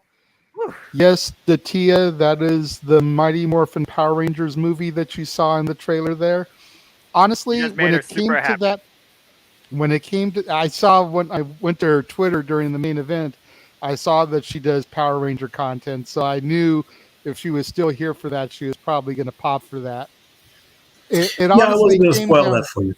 It honestly came down to either doing that or I was even considering covering the Green with Evil saga, the 5-episode miniseries that introduced the Green Ranger. That is But- goated. But Fact. I was That is convinced fact. that That's my because childhood. my Mine too. shtick is movie reviews, stick with the movie. Can So- you know? Total impromptu topic since we brought up Power Rangers. A serious question for everybody. Okay. How the hell have we not gotten a pro wrestling and Power Rangers crossover once? Right? It's so pro wrestling. Right? How It really do you is. not I have mean, Tommy wrestle we- once in his we've- career? Chasing David Frank all day. Why you do that? We've had wrestlers with gear inspired Okay, by the Mighty Morphin Power Rangers. But yeah, I That's mean, at the very least, you know, some kind of celebrity involvement, you would think that, hell, we had Chuck Norris kick Jeff Jarrett Right. once upon a time. like for real, having Tommy or something, Jason David Frank, Austin St. Dude, John, hell, David Yost, Walter Jones, dude, any of them. if you pay attention to the intro for Renegades Reviews, I've met Walter Jones and have his picture in there. You know what, Jeff? Shut up.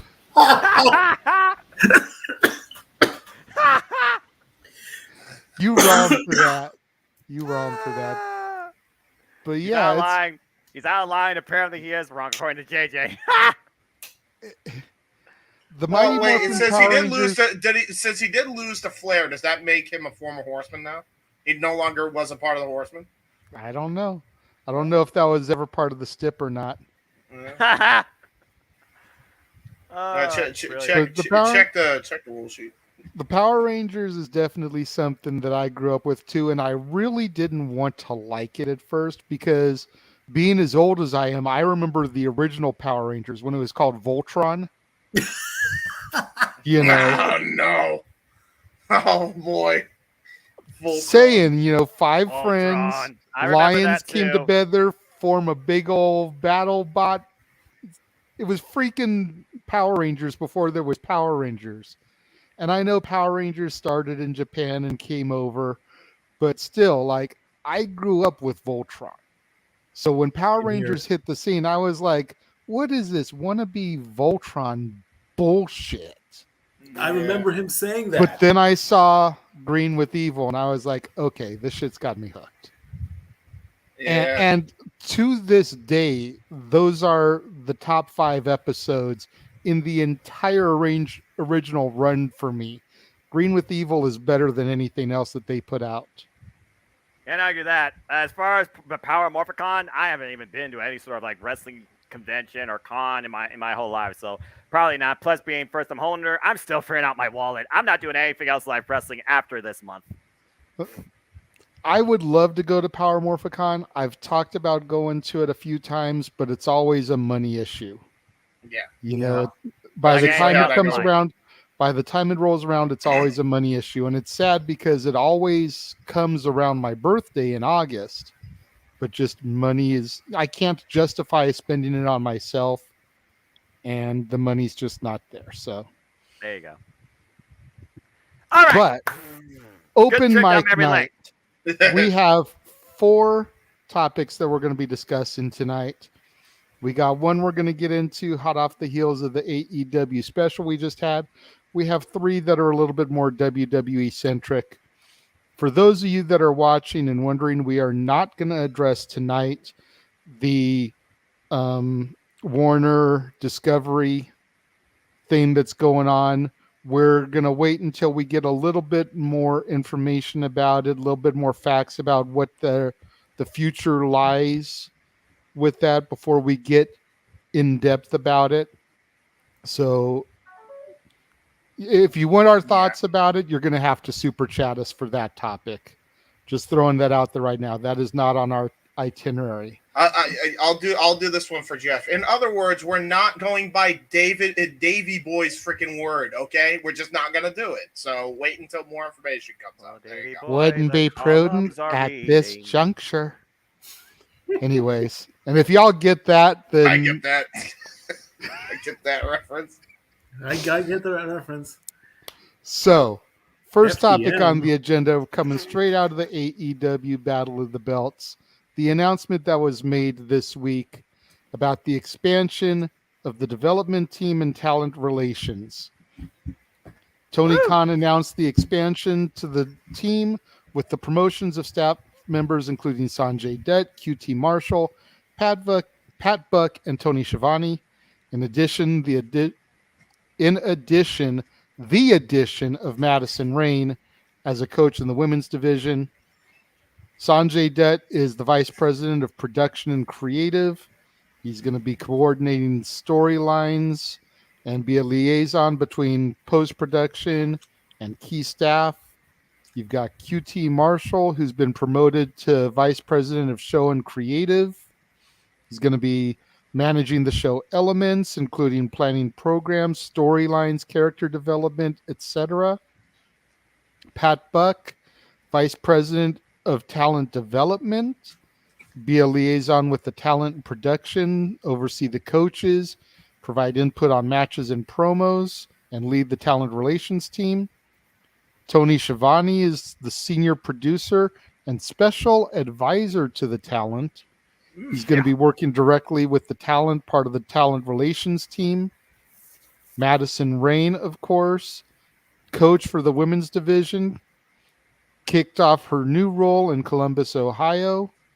And then Christopher Daniels is going to continue to serve as he has been as the manager of talent relations.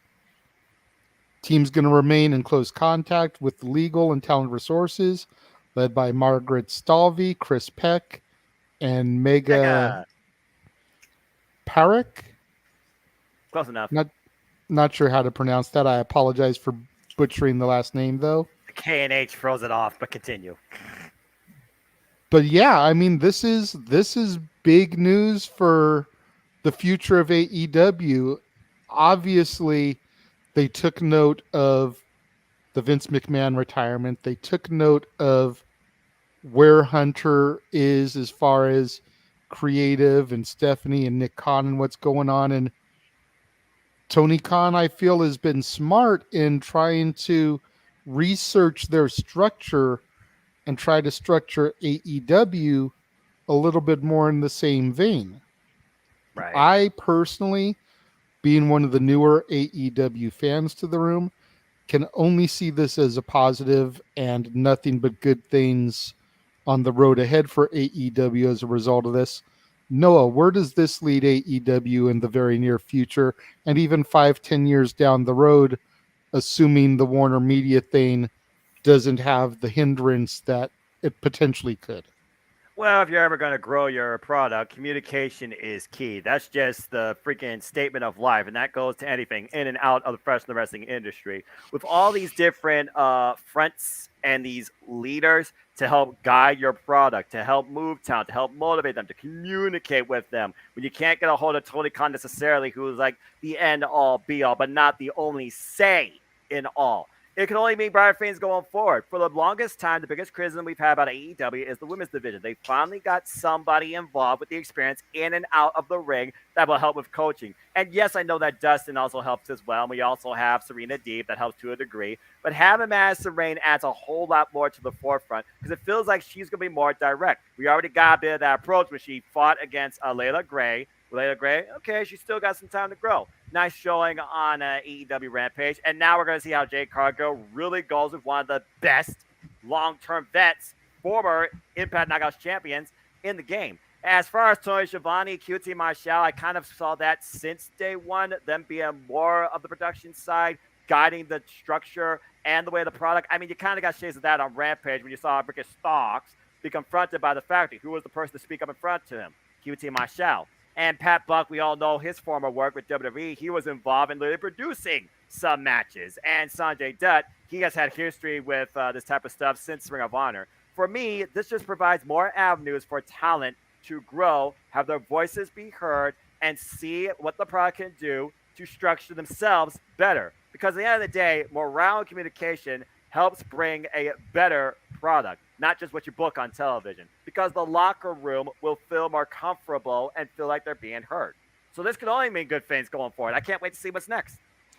Yeah, the addition of Madison really makes me think of Gail Kim for Impact and Exactly. AJ Lee coming in and Mickey James doing her thing.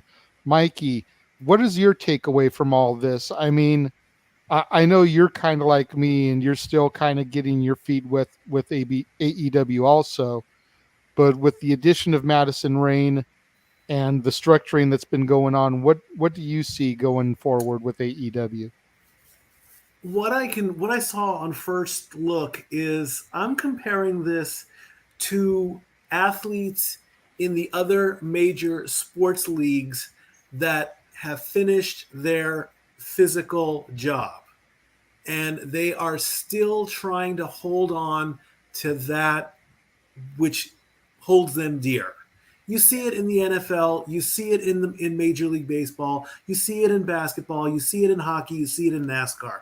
the legendary people, the people that have won a title, the people that, have done so well in their sport, and their job is done. They can't do it anymore, or they got hurt. So that's my first take on it. Going forward, I would like to see what happens next as well, just like Noah Foster said. With Madison Rain coming in, I didn't follow her much in The Beautiful People. I do know of her. She made that team, and her character, she did that. If she can boost the morale of the AEW women's division, then yes, it's an absolute positive. No way. Take AEW to that next level to try and match WWE. Will they surpass it? Maybe. I'm still on the fence on that one.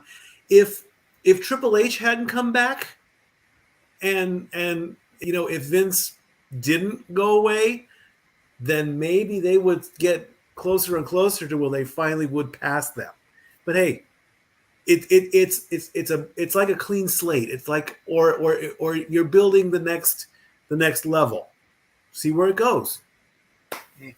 It's a fair assessment. I'm not really sure if the Yeah, that- women's division in AEW needs a boost of morale per se, but they there's need better definitely booking. some structuring that needs to be done. I know Exactly. one of the major criticisms has been about Jade and her performance and how she got a little bit too much too quick and is still very green to the business and in ring work. And while she has gotten better as the weeks and months have gone on, Right.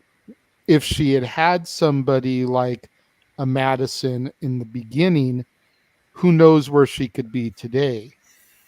And it still seems like, with the exceptions of Jade, Britt, and even Thunder Rosa, they're still relying very heavily on some of the ex WWE women cast-offs to help get their homegrown talent where they need to be.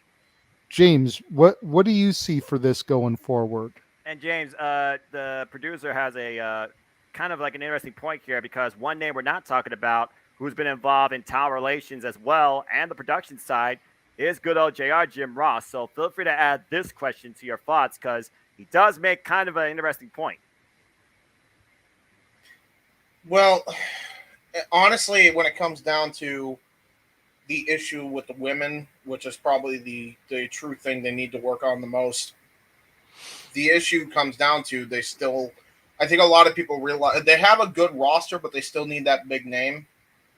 I don't even know if they have Sasha Banks even in the freaking cards anymore. She's probably already back with WWE at this point. But you got to get somebody that can actually get them to that level of, okay, this is a big freaking deal. At this point, you got names. You could have. I mean, I'm surprised they didn't even reach out to Trish Stratus at this point, who's not even, I don't think, contracted anywhere. They're going. That would be such a coup for AEW. I know we're talking about WWE cast-offs are a problem, but it's like, well, yeah, they have WWE cast-offs, but WWE cast-offs that weren't utilized properly. They could absolutely add something to the women's division. The problem is they feature them just as much as the AEW women who've been there since day one, which is not really that much. So it comes down to, they need a person who can help guide a women's division into the vision they want. Madison Rain's a hell of a start. I think if you need for Trish would be the one person I get. If I'm Madison, I'm getting Trish. I'm doing anything I can to try to bring Trish in, because Trish is the one woman who we really haven't gotten the full concept of how she views women's wrestling. We know what Gail thinks. We know what Mickey thinks. We know what all these women, legendary women in the industry, think. We have yet to see how Trish could run a women's division. That's what makes me intrigued. Not to mention, she could be the CM Punk of the female division right away. Right away. So I'm hoping that while Madison Rain is here, she goes after big money plays like that. As far as everything else goes, you got Tony Schiavone coming in as a senior producer and special advisor to talent. I'm not sure how I feel about that, only because he's always kind of been the interview guy. I do know that the main reason he was probably there was so that way he could have more control of his damn interview segments, which have honestly improved if this has been going on for a while anyway. And because keep in mind, they usually have these type of teams formed way before they actually make the announcement. So that's why I say that. Um, so there's at least that for Tony. He's not getting interrupted anymore unless it's like really needed. Like in case in point, when Jungle Boy tried to run down Christian Cage last week, which was actually really damn good and had a lot of impact because it hadn't been happening for months with people interrupting him. So that's a plus. But still, Tony out of the booth, and putting him and JR behind the scenes. I'm not sure how I feel about it. Could be interesting. We'll see what happens, but at this point, if it's trying to help the company, anything is fine by me. Everybody else I'm cool with. QT Marshall, that shows me a couple things. They trust QT Marshall a lot. Yep. Like a lot. If you're putting QT there, that's the notable name for me because who does he work with still in the Nightmare Factory? Works with Cody. So that's a big freaking deal. That alone is happening. And they promoting him. So I think the whole idea that people that were friends with Cody are going to leave AEW, I think we could put that to bed. I don't think it's going to have anything to do with that. But who knows what could happen a year down the line, 2 years down the line, with QT in charge of this department. I feel like the shows lately have been great. Ever since Fight for the Fallen, they've been getting better as the weeks have gone on. I enjoyed last week's Dynamite. I really enjoyed the week before, where they made like I don't even know how many stars in one night. And on last week I got like Attitude Era vibes, mainly because of Wardlow having a catchphrase, and the crowd was really freaking into it. That's big. So stuff like that, if QT's in charge of that, that's a plus too. That's really my big takeaways on that. I know Pat Buck and Sanjay will be good in their roles because they already happened. So, I mean, you talked about tonight, James. We had actual graphics for the championships to promote what actually was about to come ahead. And they need to do that a lot more, I think, going forward. That was a great touch. I know that was for Battle of the Belts, and it showed the belts. They need to do more of that for every show, not just Battle of the Belts.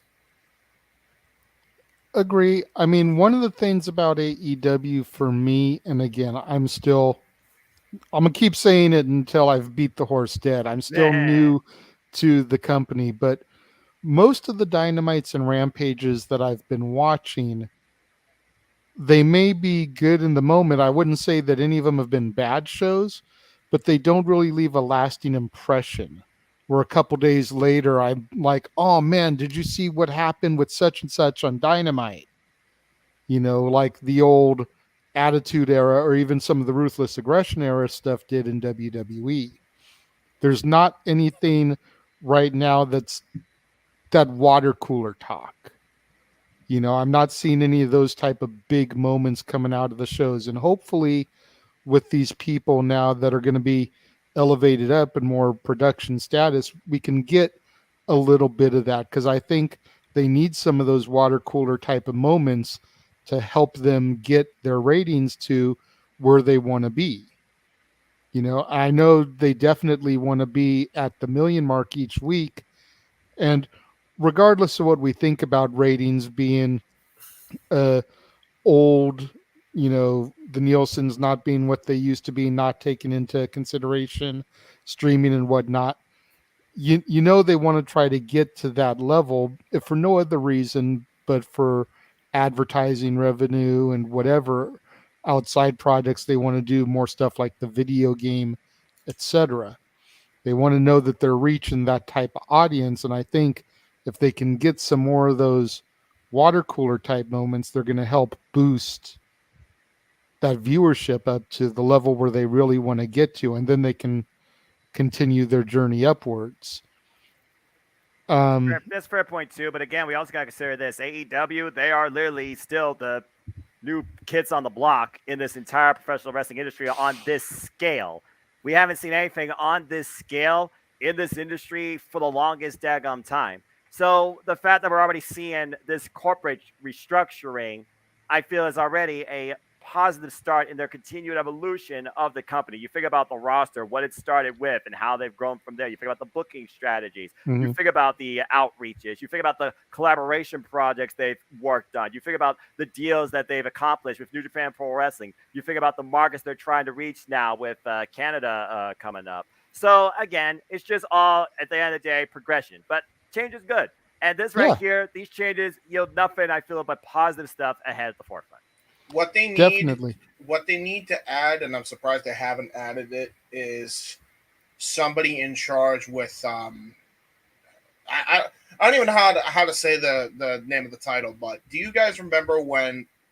Well, I'll go all the way back to Eric Bischoff time period when he was running Nitro, and he was getting these crazy freaking deals with Sturgis and NASCAR and stuff like that.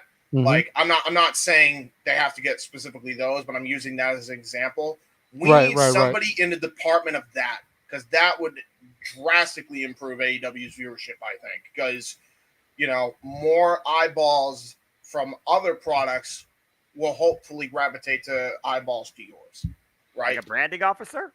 Pretty much. Thank you. Yeah, a branding officer. That's exactly what's. I mean, it's not a bad idea. You figure they worked out that deal and they were doing Hog Wild, Road Wild at Sturgis. They were doing Bash on the Beach, like literally on the beach, right. whether it was in Florida or Southern California. You guys, Exactly. Yeah. you know, and while you still had some of their typical target demographic there, you also had so many like innocent bystanders that were just showing up because it was taking place at said event, that you got all these outside eyes on the product that maybe wouldn't have watched before. Exactly.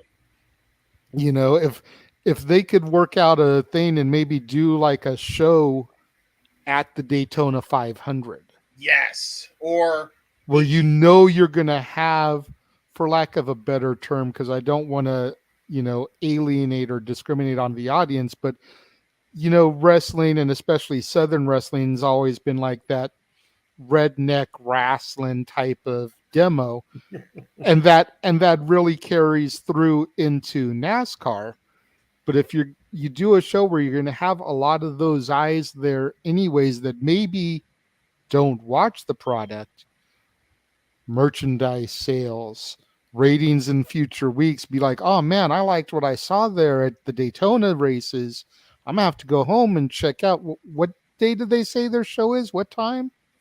yeah, exactly. And that's another thing.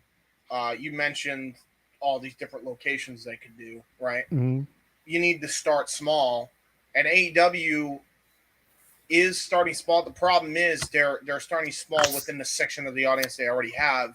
That's the issue. I'm not saying that there isn't a point to that. You could do it like that. That's fine. The audience is there for sure. We did.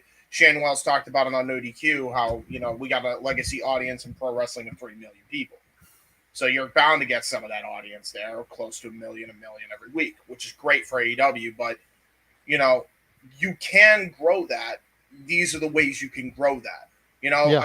You put that on a beach. You put what we just saw between Konosuke Takeshita and Cesaro or Claudio Castagnoli on a beach. Yeah, Santa Monica Pier out here in Right? Southern California. Or Miami Beach or any beach really. Just put it on a beach, right? Like we have Beach Break. How is Beach Break not taking place on a beach? Right? No, I'm dead serious. No, you make a valid point. I went to the last beach break. I know exactly what you're talking about. In the middle of winter in Cleveland, Ohio. Here's an even better idea for you.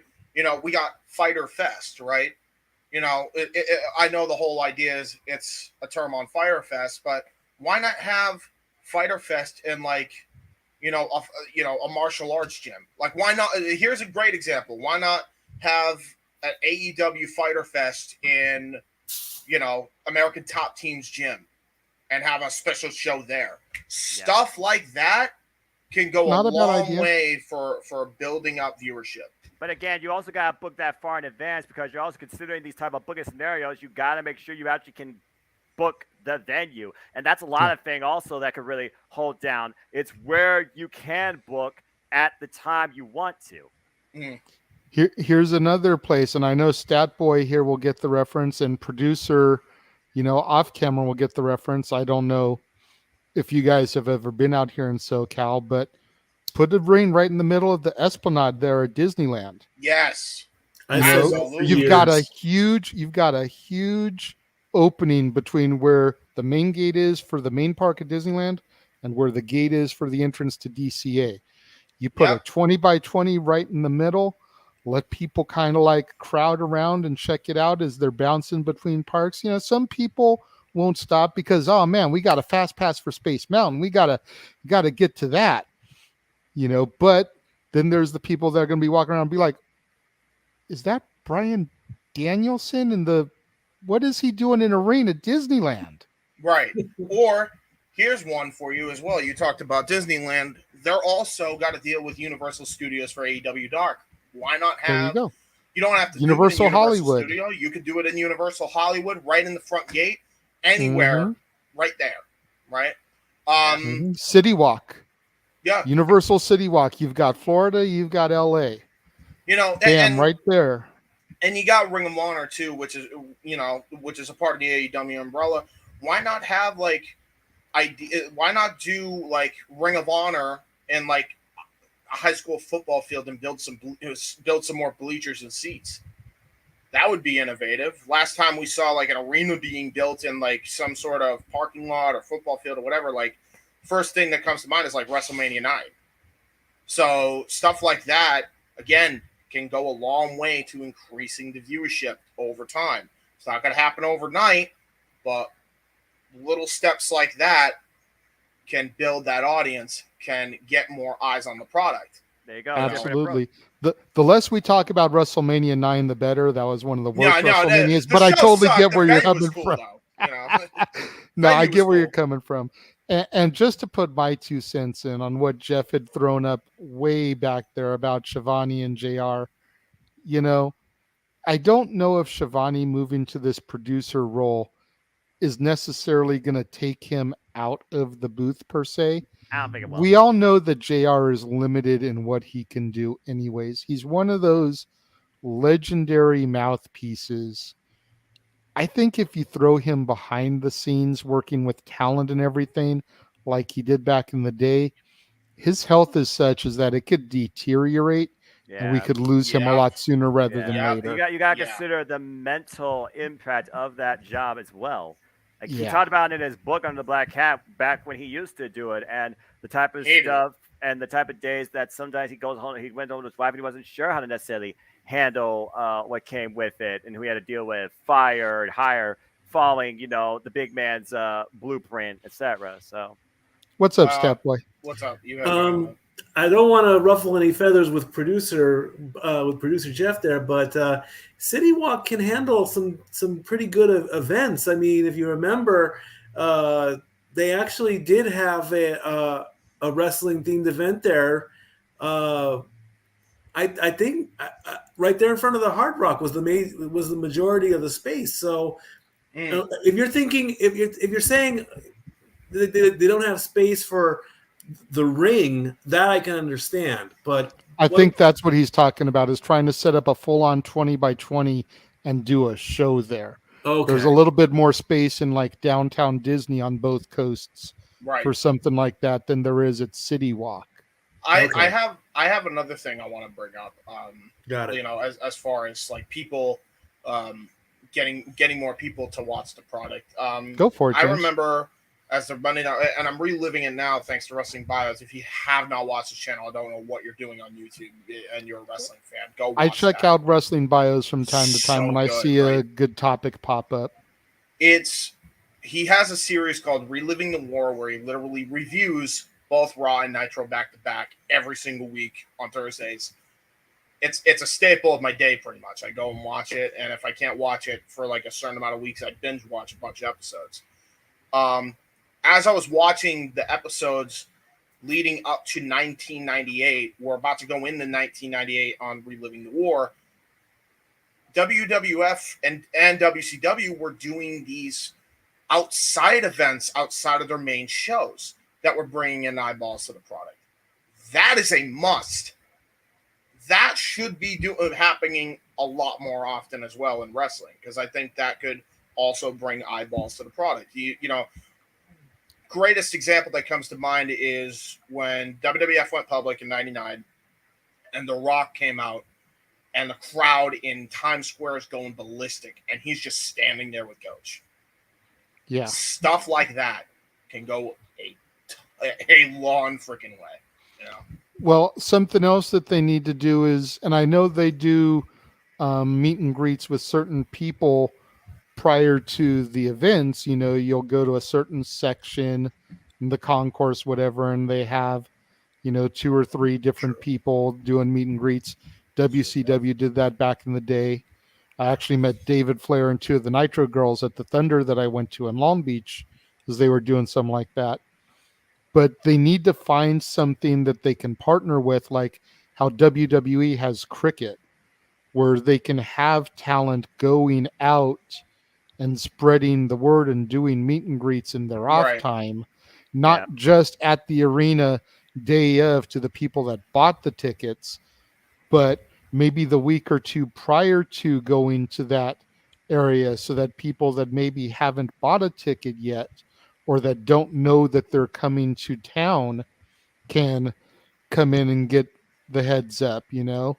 Right. I remember my dad and I went to a Kmart in Long Beach. It was just opening, and we just happened to fall into the fact that Steen was going to be there. Right. So we legit waited for an hour and a half, 2 hours for Steiner to get there to meet Steen. Like, we literally fell into this. Had no idea. There was no publicity, nothing. But I know that the Lucha Brothers, Penta, and Phoenix have that store out here in Pasadena. Right. Now, obviously, the West Coast isn't a strong point for them yet, but if they do a la RVD's 5-Star Comics back in the day, and they bring an AEW talent out here every month to do meet and greets and autographs, or to their brand new Vegas location that they opened when they were there, whatever it was, a month or so ago. That's a great way to drum up, number 1, business for their store, and number 2, notoriety for the product. Yeah, it's a win-win situation. You know, it really and if does. they can get, sorry, I didn't mean to step on you. And if they can get enough people out here for those, then AEW and Tony Khan knows there's enough of a market for them to run more shows out here. Exactly.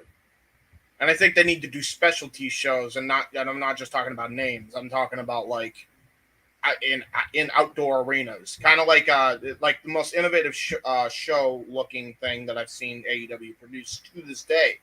The one on the Jericho Cruise. Yeah, that's a must again. Like I'm say, you know, Jericho Cruise, or just in general, you know, stuff like that. You know, just outside ventures instead of just your typical arena that, you know, hosts like 8,000 to 10,000 people, or even 15,000 to 20,000. Do more stuff AEW like cruising that. for a bruising. Right. Well, I think they just called it. I think they just called it the. I think it was Bash at the Beach is what they did it for, and then they lost the rights to that for Cody Rhodes to get his full trademark back. But I digress. right. So I know what you mean. Stuff like that I think could really help AEW. Outside resourcing, basically. Yeah. Basically, get a branding manager on top of everybody else you hired. Yeah, That's my I'm about to say, like, the town does their own thing at the independent shows, at these comic cons. We've seen them like in like some interviews. We have these like spotlight showcasings, but you need to do it more structurally where you get the AEW name out there, not just necessarily the people that are under the brand. And Exactly. I will say, as much as we crapped on the All Atlantic Championship, that's a good step in that direction in and of itself. But that's more national recognition as opposed to here in this country. Exactly. So, but that is a good starting point. Now go into the heartland of this country, and then you're good. If they get Maranello for one of those shows in Canada, Oh, please, just get Maranello. Period. but I digress. All right, so that was really good on that AEW topic. It looked like it was going to wrap up very quickly there, but James's point, spiraled us into another good 15, 20-minute diatribe about that. I'm happy with how that one turned out. Next topic that we're going to discuss, of course, it's been the big news for the last couple weeks, Vince McMahon's retirement. A few WWE superstars have reacted to Vince's retirement, and we're going to take a look at some of these quotes that the superstars have put out there and kind of give our 2 cents about this here. Bobby Lashley says, I have a tremendous amount of respect for Vince. He created something that is unheard of. I told him when I heard the news that it's amazing how many people he's taken care of. He put my kids through school. He put a roof over my head, and he did it for so many other people. There are thousands of people that can say that. He's a pioneer of the business. He created an empire. The reason why I'm standing here today is because of him. So, of course, I have all the respect for Vince, and I hope that things get worked out however they may. I hope that I can always be able to contact him and get some advice from him with things moving forward. That's a hell of a statement right there from the United States champion, Bobby Lashley. You figure he did leave WWE, arguably at what should have been the height of his run, to go over to Impact, elevated himself even further, came back to the company that established him. But I mean, he's absolutely right. So many people want to crap on Vince these days because it's the easy thing to do. It's like making a Nickelback joke. It's just so easy to crack on them that it's just something people roll with. But people still listen to their music. Yeah, I mean, if we're being 100%, none of us would be here doing open mic night if Vince McMahon hadn't created pro wrestling sports entertainment the way we know it. None of us would. I can't argue that. 1992, like I said, my mom introduced me to it. You gentlemen above and below me may be more AEW than WWE, but even you've started to come back into the fold with Triple H's running of things, which we'll get into in a little bit.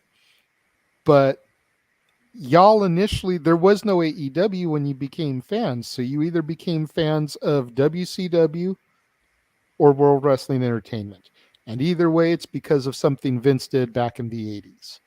So it's not insane to sit here and say that any of us, producer man included, who's off camera, none of us would be here talking about this stuff if it wasn't for Vince. Sure. Fair. And it's just something that people need to keep in the back of their head because, like I said, it's cool, it's easy, it's hip to take those digs at Vince these days. If I can do a sub-tangent here, DJ, because you Go do for bring it. a valid point, because you can't deny what spiraled out of Vince McMahon's idea here in the first place in 2022.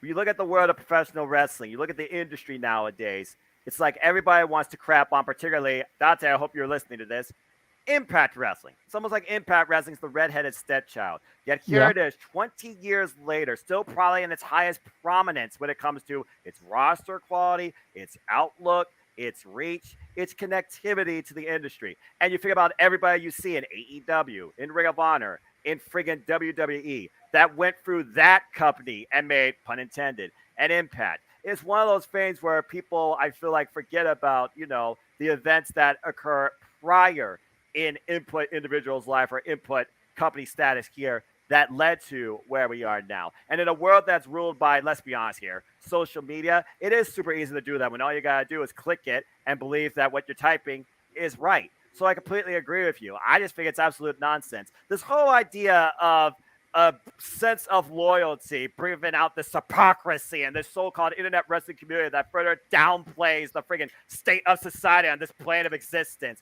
is downright stupid to me in all Mhm. forms of wrestling. I understand what WWE is and what one man did to get it to where it is today, but I also can understand that other stuff that we see today as fans doesn't come out of thin air or overnight. 100%. The best analogy I can make is it's like comparing Coca-Cola with Pepsi-Cola with RC Cola. It's all cola. It all tastes very similar. It's just a matter of what little twist, what little bit of sweetness that you add to it to change it up just a smidge. Right. Well, I'll just say this. Mellow Yellow is not Mountain Dew, and I will fight you on it. Anyway, I agree. We drink that out here in Tennessee. Yeah, Mellow Yellow is something we don't get a whole lot of out here on the West Coast, but I've seen it, and I love it. I've seen it here, I've seen it there, but it's not something I can get walking into just about any place out here. Go to a Wendy's; they might have it in the Coca-Cola machine. You're good there. There you go. One of those major like fountains, the multiple things. I think I've seen that at like the theaters. They may have Mellow Yellow, but I digress. Quite rightly. But anyway, that's my thoughts. Go ahead and continue. Perfect. Jeff, go ahead and throw up the next quote for us. Oh, wow. Pete Dunne. Pete Dunne. To be honest, up till now, it all feels strangely normal. Even the day when we were at SmackDown and we got notified that Vince had retired. Obviously, there's that second of people looking around like, did you see that? Can you believe this has happened? But then after that, everyone's so focused on the job that's at hand that it kind of feels strangely normal but exciting at the same time. Which then also talked about Triple H taking over the creative process and says, I credit him for getting me to where I am. To be honest, I think people forget that. When that UK tournament happened, the participants hadn't really had much exposure. The UK tournament was really just taking a bunch of talent and trusting in us to go out there and have 3 or 4 matches in one weekend on the WWE network. They put full trust in us, and it springboarded us to where we are now, where I can provide for my family. I'm living out of Florida. It's a completely different lifestyle than I ever would have had without the likes of him, Regal, people like that. They just trusted in the talent. So to be able to work with Hunter again, it's going to be incredible. I'm excited for what the future holds. One thing everyone will say about Triple H is he is extremely approachable and he's excited to put out the very best content we possibly can. And that's what NXT was always about. Going into it, we would be saying if we were paired with WrestleMania, SummerSlam, Rumble, we wanted to make sure that this was the best show of the weekend. And he had that same vision, the same as us who were out there competing. So I'm sure he's going to transition over just fine from what we've already seen just off the back of shows last night and Saturday, being Raw and SummerSlam. I think there's already an excitement around it. Just watching those shows, they feel slightly different. And as a fan, Pete Dunne is excited to see what the future holds. And obviously, as a performer, it's the same. Well, Pete Dunne said it all for me. What else is there to add, really? I think I noticed he did not utter a single thing about Vince, which is telling to me. But like you boys said, I think it's healthy to praise somebody for where the industry is today on one hand, and also on the other hand, condemn them for recent actions, which we won't get into. I said that time and time again. I don't think I need to, beat a dead horse, really. No, no, No, no. no, absolutely not. I mean, I don't want to open this old bag of worms either, but I've said it 100 times. It's exactly where I come from on the point of Benoit. Right. You can condemn him for that weekend, but don't erase the legacy of all those matches that he had. Exactly. Because then you're, You can again, if for no other reason but the people that had the matches with him. exactly. You Chris can Jericho condemn included. Vince. You can condemn Vince for his recent actions and even his non-recent actions, because we're sure this goes back a lot longer than a month or two. But don't Mhm. take away what he did for the business, both good and in a way bad. Well, there's good, You know, there's evil, and there's good in everything. That's just life. Same thing applies to wrestling industry and the people that run it. The thing about Pete Dunne's statement here, though, is when he was brought into the company, it was through Triple H, and he basically kind of summed up what I look as the difference when it comes to the outlook of Triple H and Vince.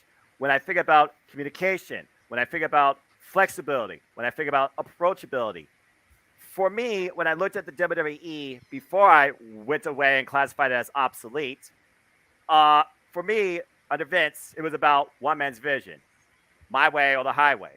With Triple Mhm. H, it's about what I believe the company can be through everyone else's vision. It's that Mhm. collaboration versus a Yes. dictatorship mentality that I feel is going to Yes. breathe a brighter air for all to see going forward in the WWE, worker or non-worker. And that's why I truly feel that Pete Dunne's statement holds more value to me as a fan than Bobby Lashley. Yeah. That's fair. It seems like Triple H has the mentality that I wish more managers out there in the real world have. You know, you take the best ideas from your team. Where do you think the company can go?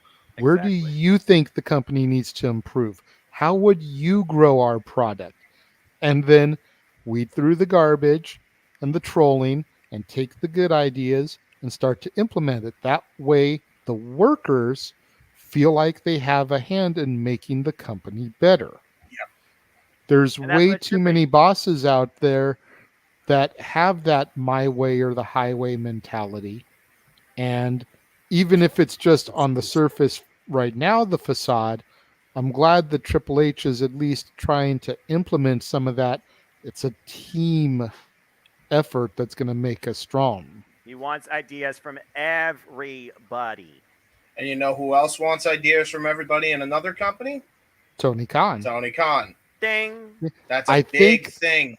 I think that's where Triple H really started to take notice. You saw the feud or the war, The so to feud. Yeah. speak, between Dynamite and AEW and NXT, and the back and forth of the ratings, and NXT was getting their butts whooped. So AEW was definitely putting out something that people wanted to see. That's why NXT switched days. Yeah. So I'm sure Hunter took a look at that and they're like, okay, take a little bit of this, a little bit of that, throw it together in the pot, and let's put something forward. And, Yeah. we're going to get to Triple H a little bit more in a bit, but you can already kind of see over the course of the week what him running WWE has opened up doors for people. Yes. Mikey, what do you think about Pete Dunne's statements here? Don't fall asleep on us now. No. We still got two more quotes, so I you know. best be awake. It was sincere. It was heartfelt. It was him being respectful. Bobby's was very respectful as well. Just saying thank you, Vince, is not enough. You have to let Vince know that all the accomplishments you've done in your WWE life was because of him. No, Jeff, I do not want a moonshine and a Red Bull right now. That'll make me go hyper, and that's not going to happen. Wait, Jeff, we want wait. Stat Boy, not Cornholio. Yeah. What the hell? Red Bull and moonshine? Red Bull is dangerous enough. Yeah, really. Remember, I'm a lightweight when it comes to hunch punch and Red Bull. Anyway, Try Mountain Dew and moonshine. I saw somebody do that once. come to Tennessee, you'll try Pass. it. Pass. Yeah, I mean, we all know that Vince hated it at Hall of Fame whenever they said his name. Thank you, Vince.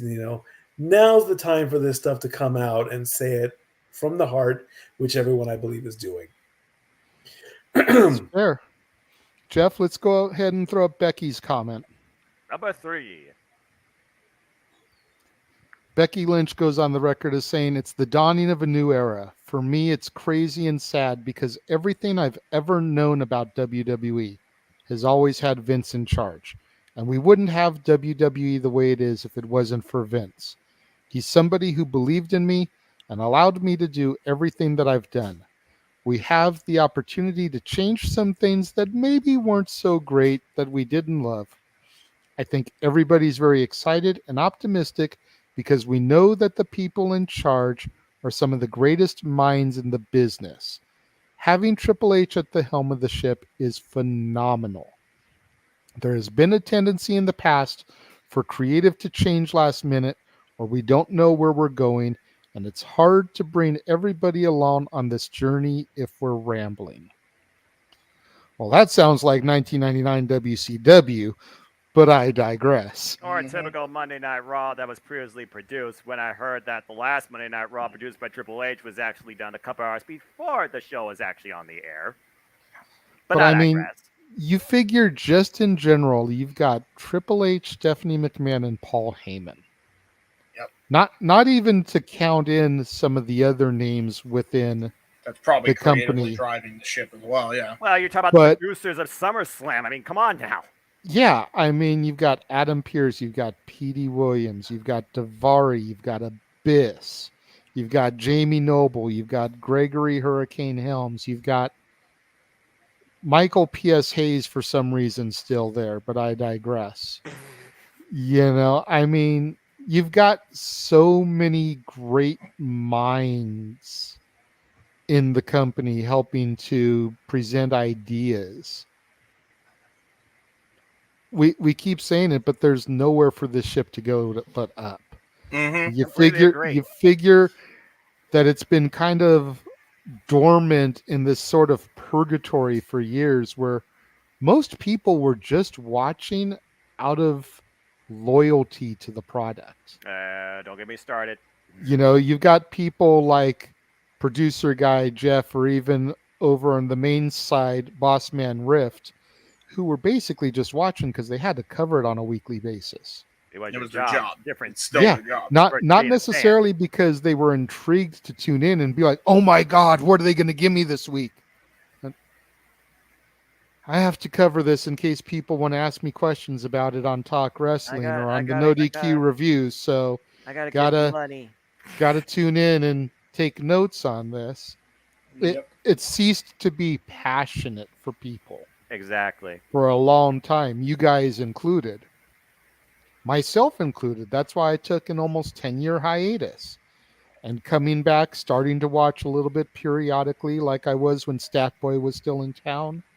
We'd get together, we'd watch Rumble, Chamber Mania, and then maybe I wouldn't watch again until SummerSlam, and then I wouldn't watch anymore the rest of the year. Yep. It wasn't until this year that I kept back with it. There was something about it that had changed even over the last couple years of me doing it the way I had been. Something riveted me and kept me tuning in each week. Well, JJ, And it's each like week- I said. Go ahead, Noah. It's like I said when I did the play-by-play commentary of you for the first and only ever so far in the Championship Network history NXT Experience show. Seeing your renewed passion in this product, it gave me a glimmer of hope because I did see potential in some of the talent. Mm-hmm. But then I keep hearing about the way it's going topsy-turvy and what's been going on and this. And I'm like, oh, it's more of the same. It's like a IKEA freaking set that I said on Wrestle Rundowns where it's like they lost the damn receipt and couldn't return the freaking product. That was incomplete, but I digress. I think a lot of no it- Foster rant on IKEA. Oh, that's for sure. I trust IKEA more than freaking NXT 2.0 at the time, James. But that was a different simple man. Freaking Jeff. If you're going to keep digressing, let's plug the t-shirt out there. It's Buy true. the shirt. Buy it. Do it. Why not? But I anyway. think Oh wait, a hold lot on, of the Jeff. thing- Plug the other shirt. Buy the fucking shirt. Damn it, there's number one. I don't There's think we had number actually one. I'm said one surprised the it took whole this long. time, James. I'm You sorry. had to go and James, botch you it. Listen. freaking idiot. I Hey, thought listen. we were actually going to get through the show without a Hey, single bro, F-bomb. safety swears. It's the gimmick now. I gotta go. And I And had then, to say the catchphrase. and then, James, you had to go fuck it up. There's Oh. the second one. Ding. But JJ, just to finish my point when you continue, when I look at Becky's statement, the last paragraphs would get me. We talk about communication. We talk about that interest. We talk about that engagement. We talk about that excitement. How about the more so comfort in actually knowing which way the bus is going to lead by the freaking destination? If we get more of that, then this might be literally not only keeps James here, but brings me back. Because, again, I watched the entire Monday Night Raw, top to bottom, this past week with my ATW crew on Zoom. Yes, you did. And it And was you tweeted about it. absolutely wonderful. Yep. I I watched don't it. watch SmackDown because I don't have Fox, but I heard that SmackDown's getting a little better too. Now that they finally Hey. pushed Shayna Baszler into the title picture. That's a good start. By the way, buy my shirt on Pro Wrestling Tees as he plugs it and promotes it. All the Yeah, plugs. Let's All plug the plugs. mine. Plug mine coming All up. the plugs. Just have a friggin' conveyor belt of all the shirts in the slideshow while we're talking. Who needs to see us? Just to add to Noah's point, I also saw Raw. I saw Raw a little bit later on. I was originally going to live stream it, That's and then fair. I basically just kind of threw my hands up in the air. I was like, you know what? I'm just going to take the break.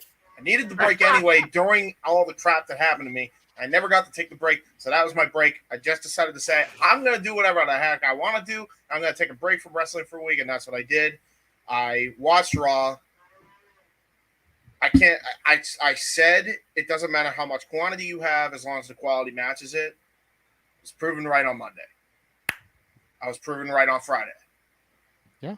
That's a big step. We're not even, and it's slow, it's subtle, but it's noticeable for me to notice it and enjoy Exactly. it and not be angry about it or jaded, which is a big thing for me. For a long time, I wasn't like that. Yep. So when that's happening, that's big. Now I don't know what he's going to do with NXT. I assume he's going to leave that the same, only because he's going to basically do the main roster like he did his old NXT at this point. I don't think he's going I to think run NXT NXT the same. I think NXT may ride the rails that it's on until after Heatwave. I think we may start to see a shift and a restructuring with Heatwave and beyond, much like we did with SummerSlam and a beyond. You kind of got to ride these storylines that are already going in NXT through the next event, which even though it's a television event, a television special instead of a PLE, you got to ride it through that before you can really I can respect direct that, it. because Triple H even says he will only make a change if it makes sense. He won't just do it out of the blue. It's constructive booking. Here's what And- what I need to point out. You talk about NXT's having an event called Heatwave, and Paul Heyman's under the books that created. Coincidence? I And the think last not. time there was a heat wave was 2000, and myself and Statboy were there at the Grand Olympic Auditorium. Nice. Stories, memories, love it. Thank you. Yeah. What I was going to say about NXT and, Noah, some of the stuff that you're hearing still making you kind of go, because it's not your NXT, damn it. Damn it! Yeah, right.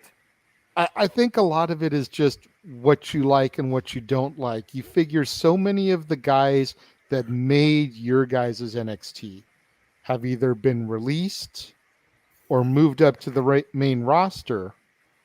Or went to So AEW. you don't have, by being released, they got picked up by another company. So they don't have that talent.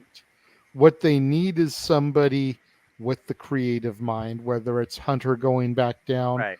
or Paulie or Shawn Michaels, whoever's going to be steering that ship, to kind of start to bring some new talent in there along the lines of the Champas, the Crosses, the Garganos, Mhm.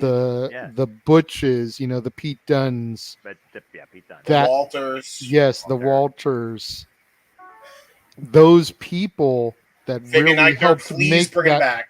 Please bring back Fabian Eichner, please. Put him back with Walter and Marcel Barthel, please. Here's a change I want. Don't make it look like a blinding Skittles set. But for all we know, Skittles is sponsoring it. You got to draw that money. They're not. It's a They're joke. not. I wish that was the Dave. case, but they're not. Come on. But again, I know I've beaten this horse, but because I didn't see the black and gold, I think I can appreciate what's being presented to me on 2.0 more than you guys can. Because you guys watched all those names I just named and more, Sami Yeah. Zayn, Yep. Kevin Owens, In the beginning, come through there. I look at the consistency of the product too, Neville. and the variety. Again, I believe there is potential. I look at the names of Roxy. I look at Cora J. Look at Ivy Nile. I look at the impromptu soprano Tony D'Angelo. I look at Bronathan Breaker. Carmelo. Definitely Carmelo. Are you kidding me? I do Jonathan see. Breaker? Is that his name now? What? No, I just think that's a better name than Braun Breaker, but I digress. That being Buy said, the shirt. hi, Aaron. Get a digress count going. That being said, I just want I've to lost see. count. We've we're at already 6. hit over 9,000, and I'm not even wearing a power scanner reader. Shout out to all the We're at DBZ 6. fans down in the chat. We're at 6. Oh, thank you, James. At least somebody here's keeping count. But again, It wasn't before. I should be. I'm the stat You're the boy. stat boy. I James should- playing your role. But again, JJ, there's potential. I just need to see it booked consistently better. Of course. It's not so much about the players. It's about the presentation for me because I usually have a standard of what I expect under the banner NXT. And the last few weeks, it's been literally, like I said, a bunch of IKEA pieces thrown all over the place without the damn receipt and without properly together. Don't get me started on that skateboard prop from that highlight. So, but That was bad. I'm not even going for it. As much as I love I Cora dare Jade, somebody to say that was good. bad. I dare you. I dare you to be sober and tell me that was good. You hear No. me? Terrible. Anyway.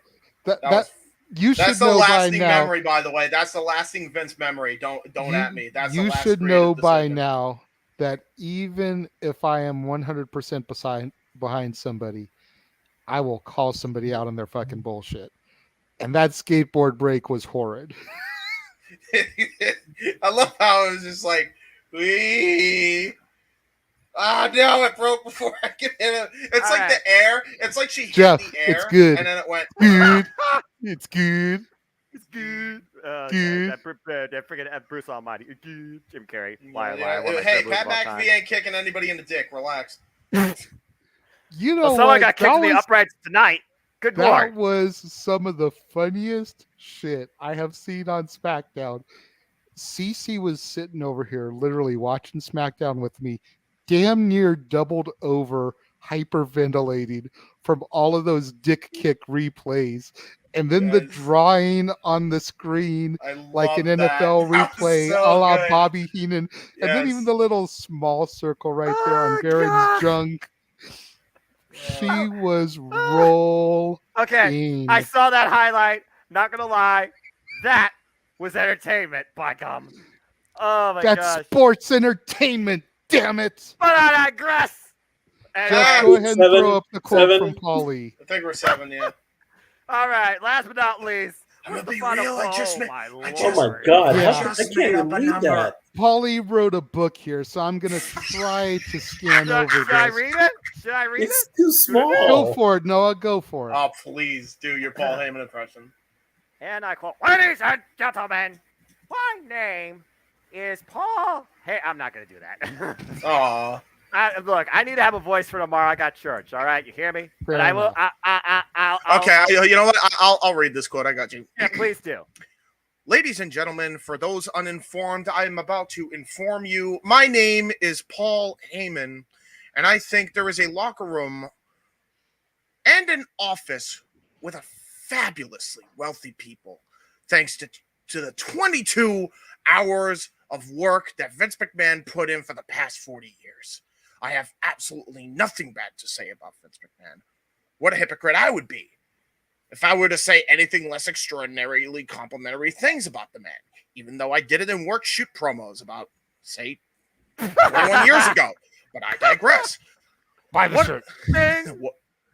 His work ethic, his willingness to put 22 hours a day, every day, 7 days a week, 365 days a year for 40 years is why we are all fabulously wealthy. He'll never get any of the credit for it or understanding that he truly deserves and has earned. Okay, there you go. I'm done. Somebody else read the rest of the quote. That thing's too long for me to Supported of fucking the new comprehend. regime. They understand the task at hand and the people that are involved right now at steering the ship. We're prepared to steer the ship by Vince McMahon. When I took the job as executive director of WWE Raw in June 2019, I asked Vince, what is the greatest service I can give this company in this role? I thought it would be something like oversee the best writing, give it the best storylines, work your ass off. Put the task at hand first. His answer was, get your successor ready in case you drop dead. The show goes on with or without you. He looked at me straight in the eyes and said, the show must go on with or without me. He meant it. I could tell you multiple stories that I won't because they happen in coincidence that back up the statement that I witnessed him say to other people at times when, well, this happened. What do we do, Vince? The answer is always, the show goes on. I don't care if it's me. The show goes on. He meant it.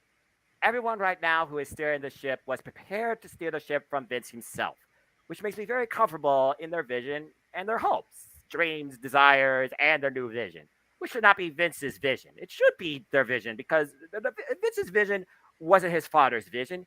It was his vision. He created a universe in an image that, he believed him. Those who are now running the show will create the progression of that universe into the next generation of that universe based on the things they agreed with and the things they agreed with. Hopefully the things they agreed with, they will make better of the things they understood was an absolute taught by Vince. They will carry on that tradition. It's going to be fascinating to watch. Anybody that sits there with the attitude, ding dong, the witch is dead, we're moved on, is a fool. We are moving forward in waters that were charted by Vincent Kenny McMahon. Part of the charter of those waters is what happens after Vincent Kenny McMahon, whether it was his vision or his understanding, that the implementation of his new visions would take place and the manner in which he wanted them implemented in a style he could be proud of. So I'm very curious under this new regime what the direction of WWE will be going forward, and I'm happy to be a part of that progression. Oh, There we go. he popped in. I did the first part because I had to come in and applaud that. That was ungodly ridiculous. Carry on. I picked the wrong night to not do the show, by the way, because my Paul Heyman impersonation, it can be vouched for. Carry on. Thank you, Jeff, for making that special guest appearance. That cameo only cost $14.99 through the website. You can get yours too from Jeff Meacham if you so desire. buy a t-shirt, damn it, but I digress. $19 for a t-shirt, $23.99 for double-sided. Yeah, exactly. There you go. Buy the t-shirt. Buy the t-shirt. Oh, gosh. But I digress. Ding! Another fantastic quote. And, James made a ha-ha there about the work shoot promos, but he's absolutely right. Like, Just how make me money. hypocritical would Heyman come off if he were to go on record and run Vince down when you figure his old man basically allowed him as a 14-year-old kid to get his break in the business. Great The story. McMahon family has been nothing but good to Paul Heyman. Can't argue that. Without young Paul Heyman hustling, hence the Heyman hustle, his way backstage at Madison Square Garden, there would have been no Paulie Dangerously. There would have been no Dangerous Alliance. There would have been no EC fucking AEW. Mm-hmm. Fact. Also, ding. There's so much regarding Heyman that would not exist had it not been for what McMahon Sr. gave Heyman. So, I enjoy reading that comment, and all of these people make fantastic points. They do. It goes back to what we said at the top of this segment. You can condemn the man for his actions over the past months or even years, but to try to discredit where he took this sport, this form of entertainment that we and all of our viewers and our fans love so much is hypocritical. Yeah. There would be no Hulk Hogan. There would be no Undertaker. There would be no Stone Cold Steve Austin. There would be no Rock. There would be no John Cena. There would be no head of the table, no tribal chief Roman There would Reigns be no Triple H. without Vince McMahon. Period. I always say the correct term is the style he popularized as opposed to what he created. I guess they mean the same thing. I only say that because I feel like that's an insult to the poor Greeks who kind of, invented this sport in a way, I mean, if you want to go back to Watch the history of your wrestling, language, James. Careful, James. Stat Boy is Greek. No, I'm not against you. I'm defending your culture, bro. What's Okay. wrong? Let's just defend it. It's fine. he's going back beyond the WWF or whatever it was called even before that, because again, we were not around before Vince and Kenny McMahon was a thing. So this goes even beyond us as fans, James, but we can understand because, well, obviously the internet has taught us the history of course, Vince and Kenny McMahon, his desire to be a wrestler didn't work out. He became a booker, the booker. He then took the company from his father, and here we are. Oh, jeez. If you guys want to check out the offending the Greeks, have I'm it, not Jeff. offending the Greeks. I'm defending the Greeks. What do you mean? They created the sport, man. As I was saying. Oh, Jesus. Oh my gosh, we've By gone. the We way, still have two more topics, guys. Have we by gone? the way, Have we by gone? the way, Have Stat we Boy, gone? Have we gone? Have we gone JJ's quote yet? I'm not sure at this point. Hey, Stat Boy, We're now getting that- there, Noah. We're getting now that I there. know It's the not facts my about your- quote. How long? now- How high are we on that meter? Never mind. Hold on. Now that I know about the origins of your background, I gotta send you a promo I did for Mike Nikos, who has a great character in a wrestling show. So that's good to Ooh, I know. would love to see that. Yeah, for sure. I'll send it to you right now Cool. while we're Thank you, thank getting you. to the main event. Cool. Before we move on, is there anything else anyone would like to say about this topic and the Vince McMahon thing? You I had, think we've said enough. yeah, about to say you had four. Let's look at this. 4 generations of Yep. workers under this company give their stance about the creative direction then, now, and what's to come.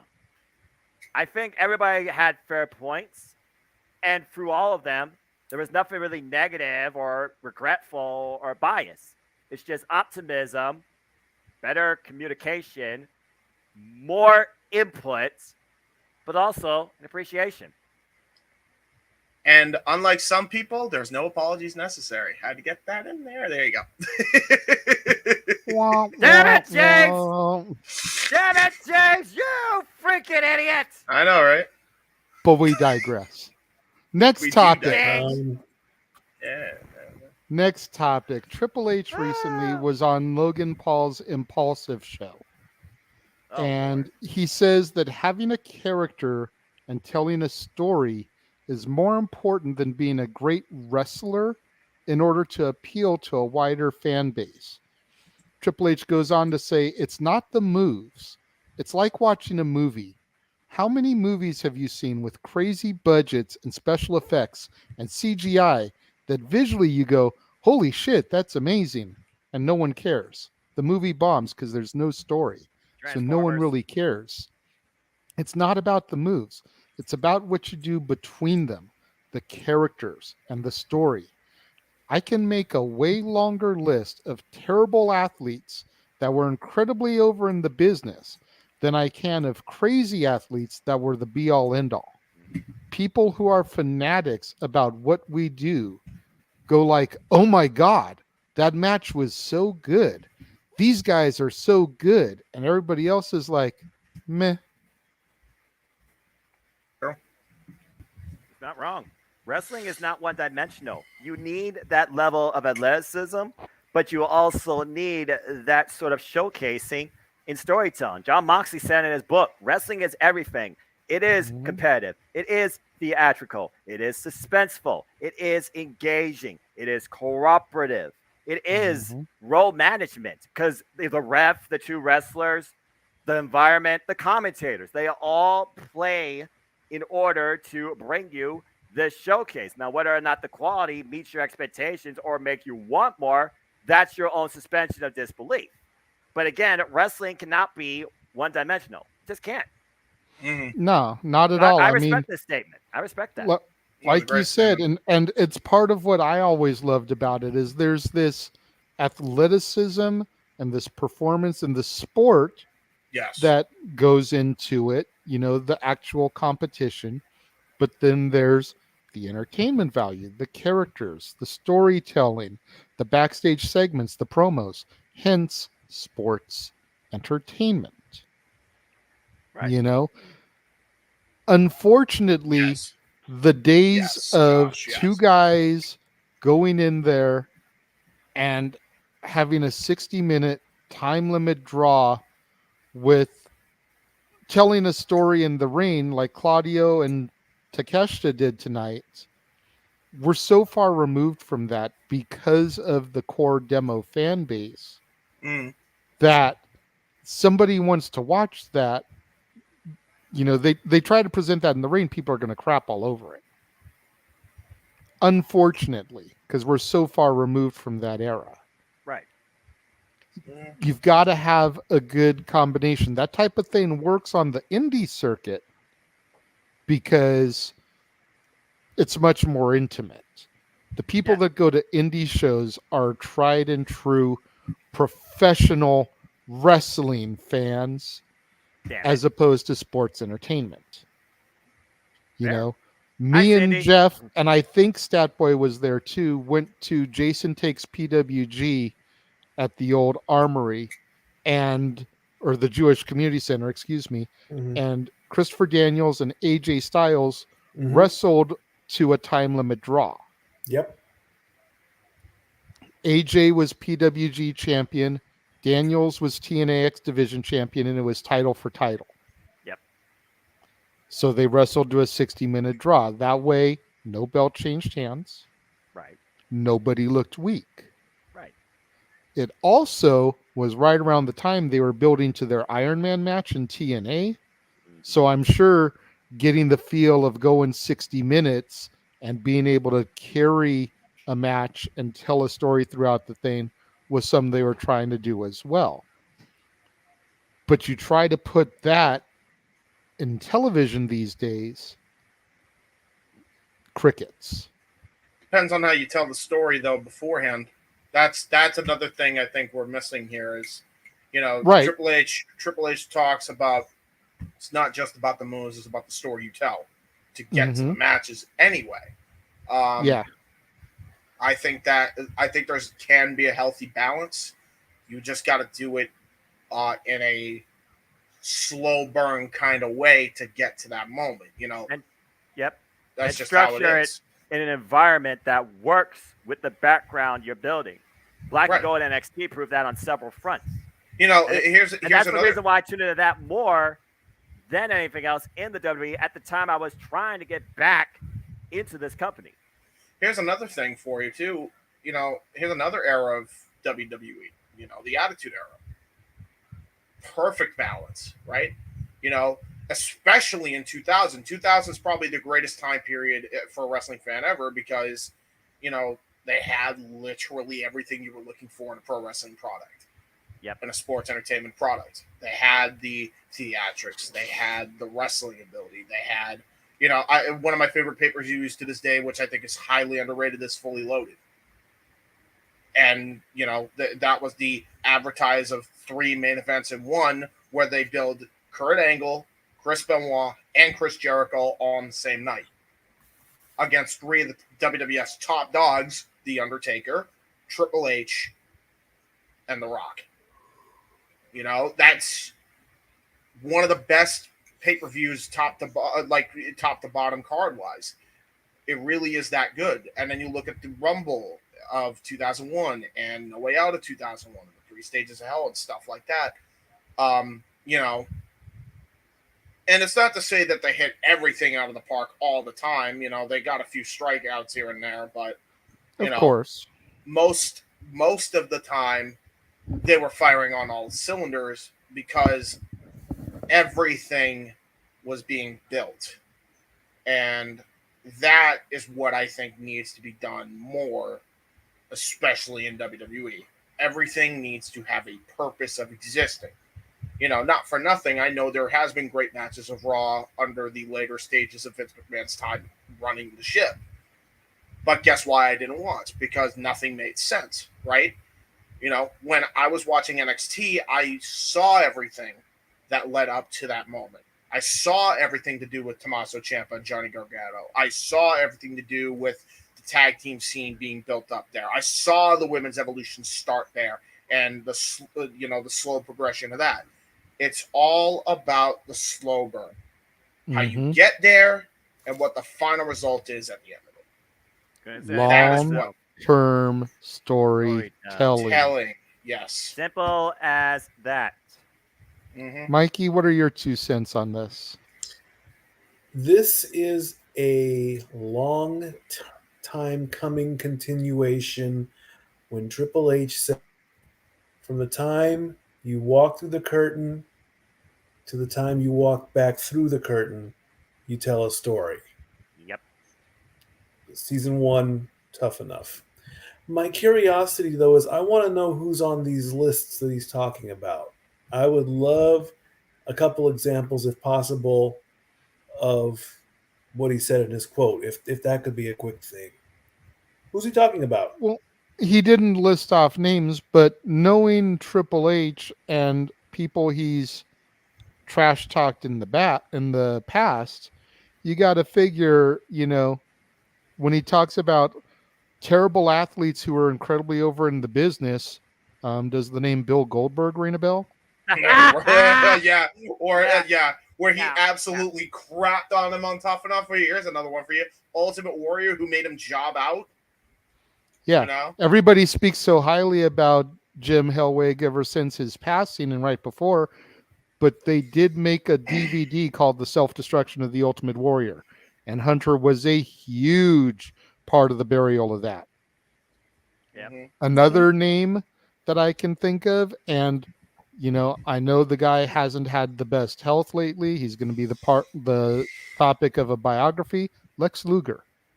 Yeah. Okay. Wasn't the greatest athlete in the world. Didn't even want to be in professional wrestling. Just did it to make a paycheck. But he got over big time. Yeah. To where WCW put the strap on him how many times? Many times. Even Many when times. Bischoff didn't even want him in the company for a while. Yeah. Even though it was a good opportunity for him. Like, He's it was still a a Sting draw. recommendation. Yeah, he was still a Here's draw. Here's another name that's going to be controversial, including to the guy running production. Hulk Hogan. Oh, Lord. Think about how over he was, but how many people go on record in interviews saying the dude couldn't tell the difference between a wristwatch and a wrist lock? I would agree with that statement, but then you forget about his match with the Great Buddha. You know, it's just kind of how it is. He can wrestle. He just didn't want to. And that's from the producer. Damn. In Little League Baseball. No, it's story. I think it was like one of those things where it's like, you talk about Hogan. Hogan was built to be a 5 moves of doom guy. That's what he was. He, in the WWF especially, but, you know, watch his matches in Japan, and you know he can work. He can put on those working boots if he really wants to, and could do a damn good job. He just knew he didn't have to. I mean, James, he just knew he didn't have to. if we want to most go of a the time. little bit closer to the time that you and I kind of like had our fallout, I feel like one of the biggest things that definitely was the definition of a guy that people believe couldn't wrestle, but he was the draw, John Cena, and his 5 moves of doom. And he Yeah. was really the company's Mhm. forefront man for over a decade. But he could wrestle if given the freaking chance. They just never allowed him to. Well, You know, Yeah. Daniel You know who Bryan else I- pulled that out of him in one match. Here's one person that I thought never could freaking wrestle a dime worth in the ring, and then I saw his match with Rey Mysterio in 2012. JJ, freaking Mike Mizanin.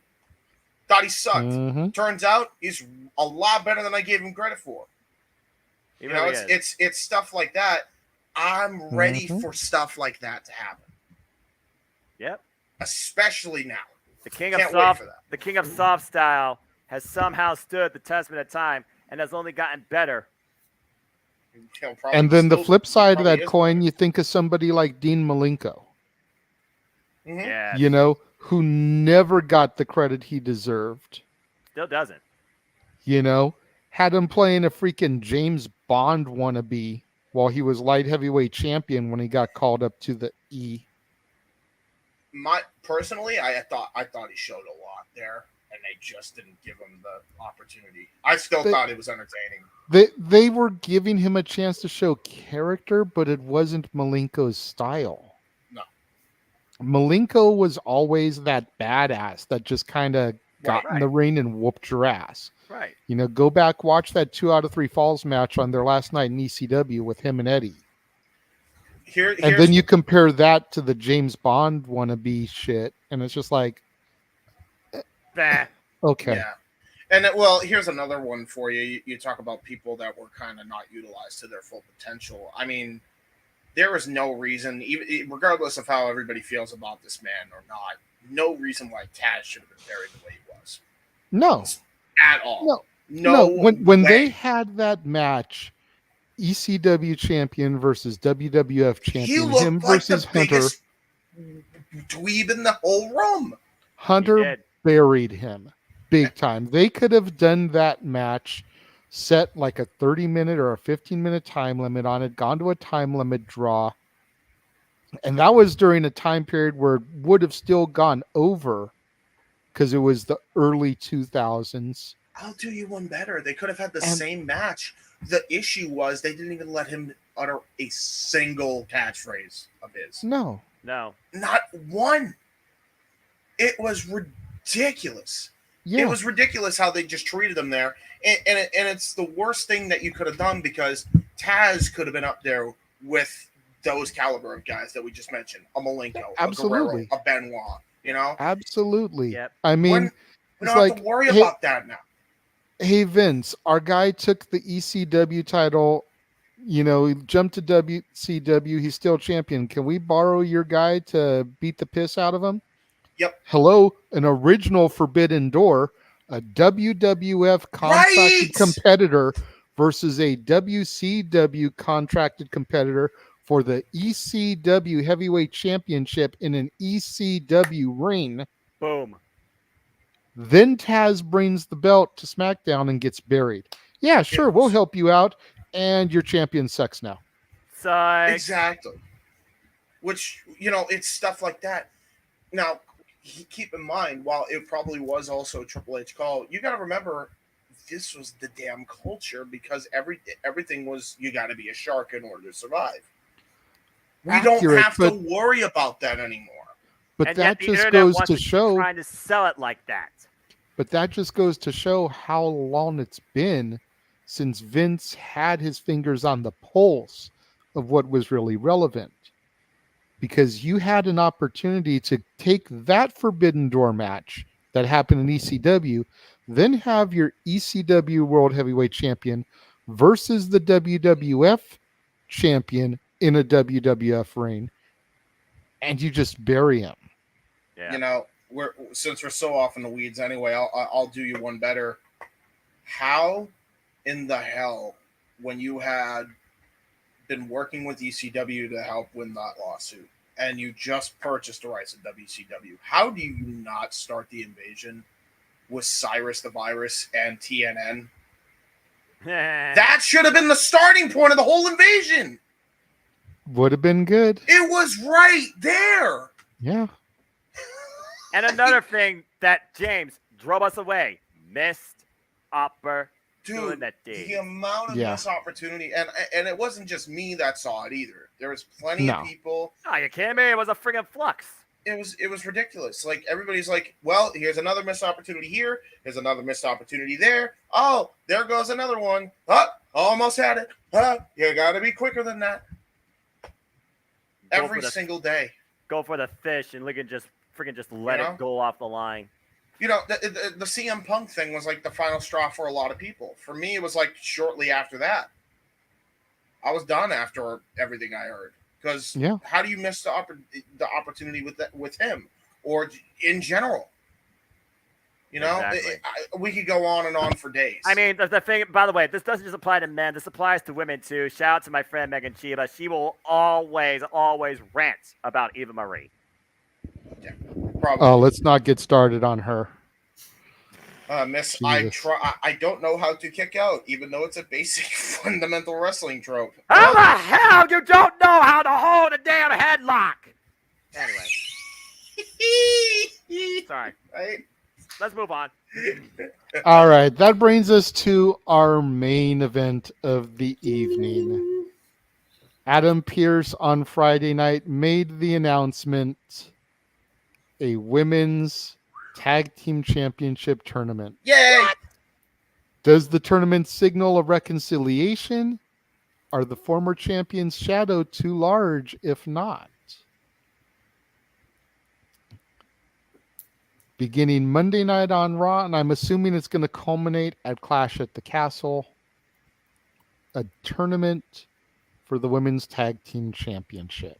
And I'm going to go on record right here, and then we'll go to Mikey first out of this one. But I'm seeing this, and I'm reading the rumor mills, and I'm hearing stuff that the boss man's posting and talking about on No DQ. I'm having a 2011 CM Punk moment here. I think we're going to have the tournament. Tag champions will be crowned at Clash at the Castle. And then here comes Sasha and Naomi. Oh, you're the champs? That's cute. We never lost these. Go with it. Start program to see who the real champions are. You know what's funny? You actually got your team to fight them in Io Shirai and Dakota Kai. Or I'm sorry, Io Sky now. And Dakota Kai. To go after them. There's your match right there. I'm for it. Are you trying to derail the women's evolution, Josh? For Pete's sake. For real. Like, we've got Noah watching Raw, and you want to give him the Bellas? For real? Well, you know what? I can actually get behind Lay Cool a little bit because the Grinch's heart has softened on Michelle McCool since her retirement. Fair. I used to not be able to stand her. Loved Layla, hated Michelle. Them as a unit were good, and it produced the greatest video I ever saw on YouTube that wasn't entitled Santa Claus is a Dick. And it was the rise and breakup of Lay Cool set to Sarah McLachlan's When She Loved Me from Toy Story 2. I remember that video. That video was so the greatest video ever. It was so funny. That was good. It was so good that when me and Jeff did the top 50 entrance themes back in 2012 and Lay Cool was brought up, we inserted that video into it when we were talking about it. With all due respect, I know you're a fan of what's her freaking name, Nikki Bella. The only way your Bellas come back as tag champions is if WrestleMania goes Hollywood and they're booked for that, and they actually compete legitimately for it. I'm gonna tell you what. Here's where I want the Bellas to come back: Bellas versus Rowdy Ronda Rousey and Shayna Baszler opening round match. Rousey and Baszler squash them. Okay, I'll take that. Yes, because Baszler is Yeah. doing it. Baszler should Yeah, be doing it. yeah. That I Yeah. respect. That I support. And Here's then the Bellas just go back to having Here- babies and being moms and stuff. I will say, Uh-oh. James, hold up. Producer man just came on camera. He obviously has something he wants to say. Mr. Meacham, the floor is yours. No, why I got shot by birthday WrestleMania like that, fo? Why I You don't gotta? want to see the Bellas get destroyed at WrestleMania? I don't want to see the Bellas do anything with that stupid little twirl of theirs and then go back away. I don't want them in the ring. Oh, fair enough. No, Okay. no. That's a. You know what? I'm taking off my glasses for that. The SmackDown before WrestleMania. I thought you wanted Bellas beat down. Why not? you got him so mad that he's breathing heavy, man. What do you? That's right. That's right. I No, might actually, be okay with a Late Bellas Cool- beat This is a down really the good grandest microphone. stage of them all. I didn't. Lay all right. cool. Lay cool. The Divas of Doom. You really want to throw a team in here to spark controversy and oh shit, they could possibly win this? No. I did not say they could possibly win this. Get No, that no, no, fire no, your no. freaking head No, right no. now. No. If the Bellas are going to win the titles, Noah, you can guarantee that I will be leaving. Noah, time out. Time out. That's not what he's I'm talking talking about. I'm talking about throwing another name into this, not the Bellas. He really doesn't like the belt. It's okay, neither do I. But here's a name that you could throw in there that could seriously make people be like, "Oh shit." How about the team of Trish Stratus and Lita? Yes. That should True. be the team that wins that WrestleMania if we do it. If they don't, if AEW doesn't bid on them first, At least oh, make it get to the her. finals. All right. So, at the request of the chat, I will put this comment up and I will respond to the comment. Uh-oh, here we go. What are you doing, Josh? All right. The Bellas are the entire reason we have a women's revolution. Wrong.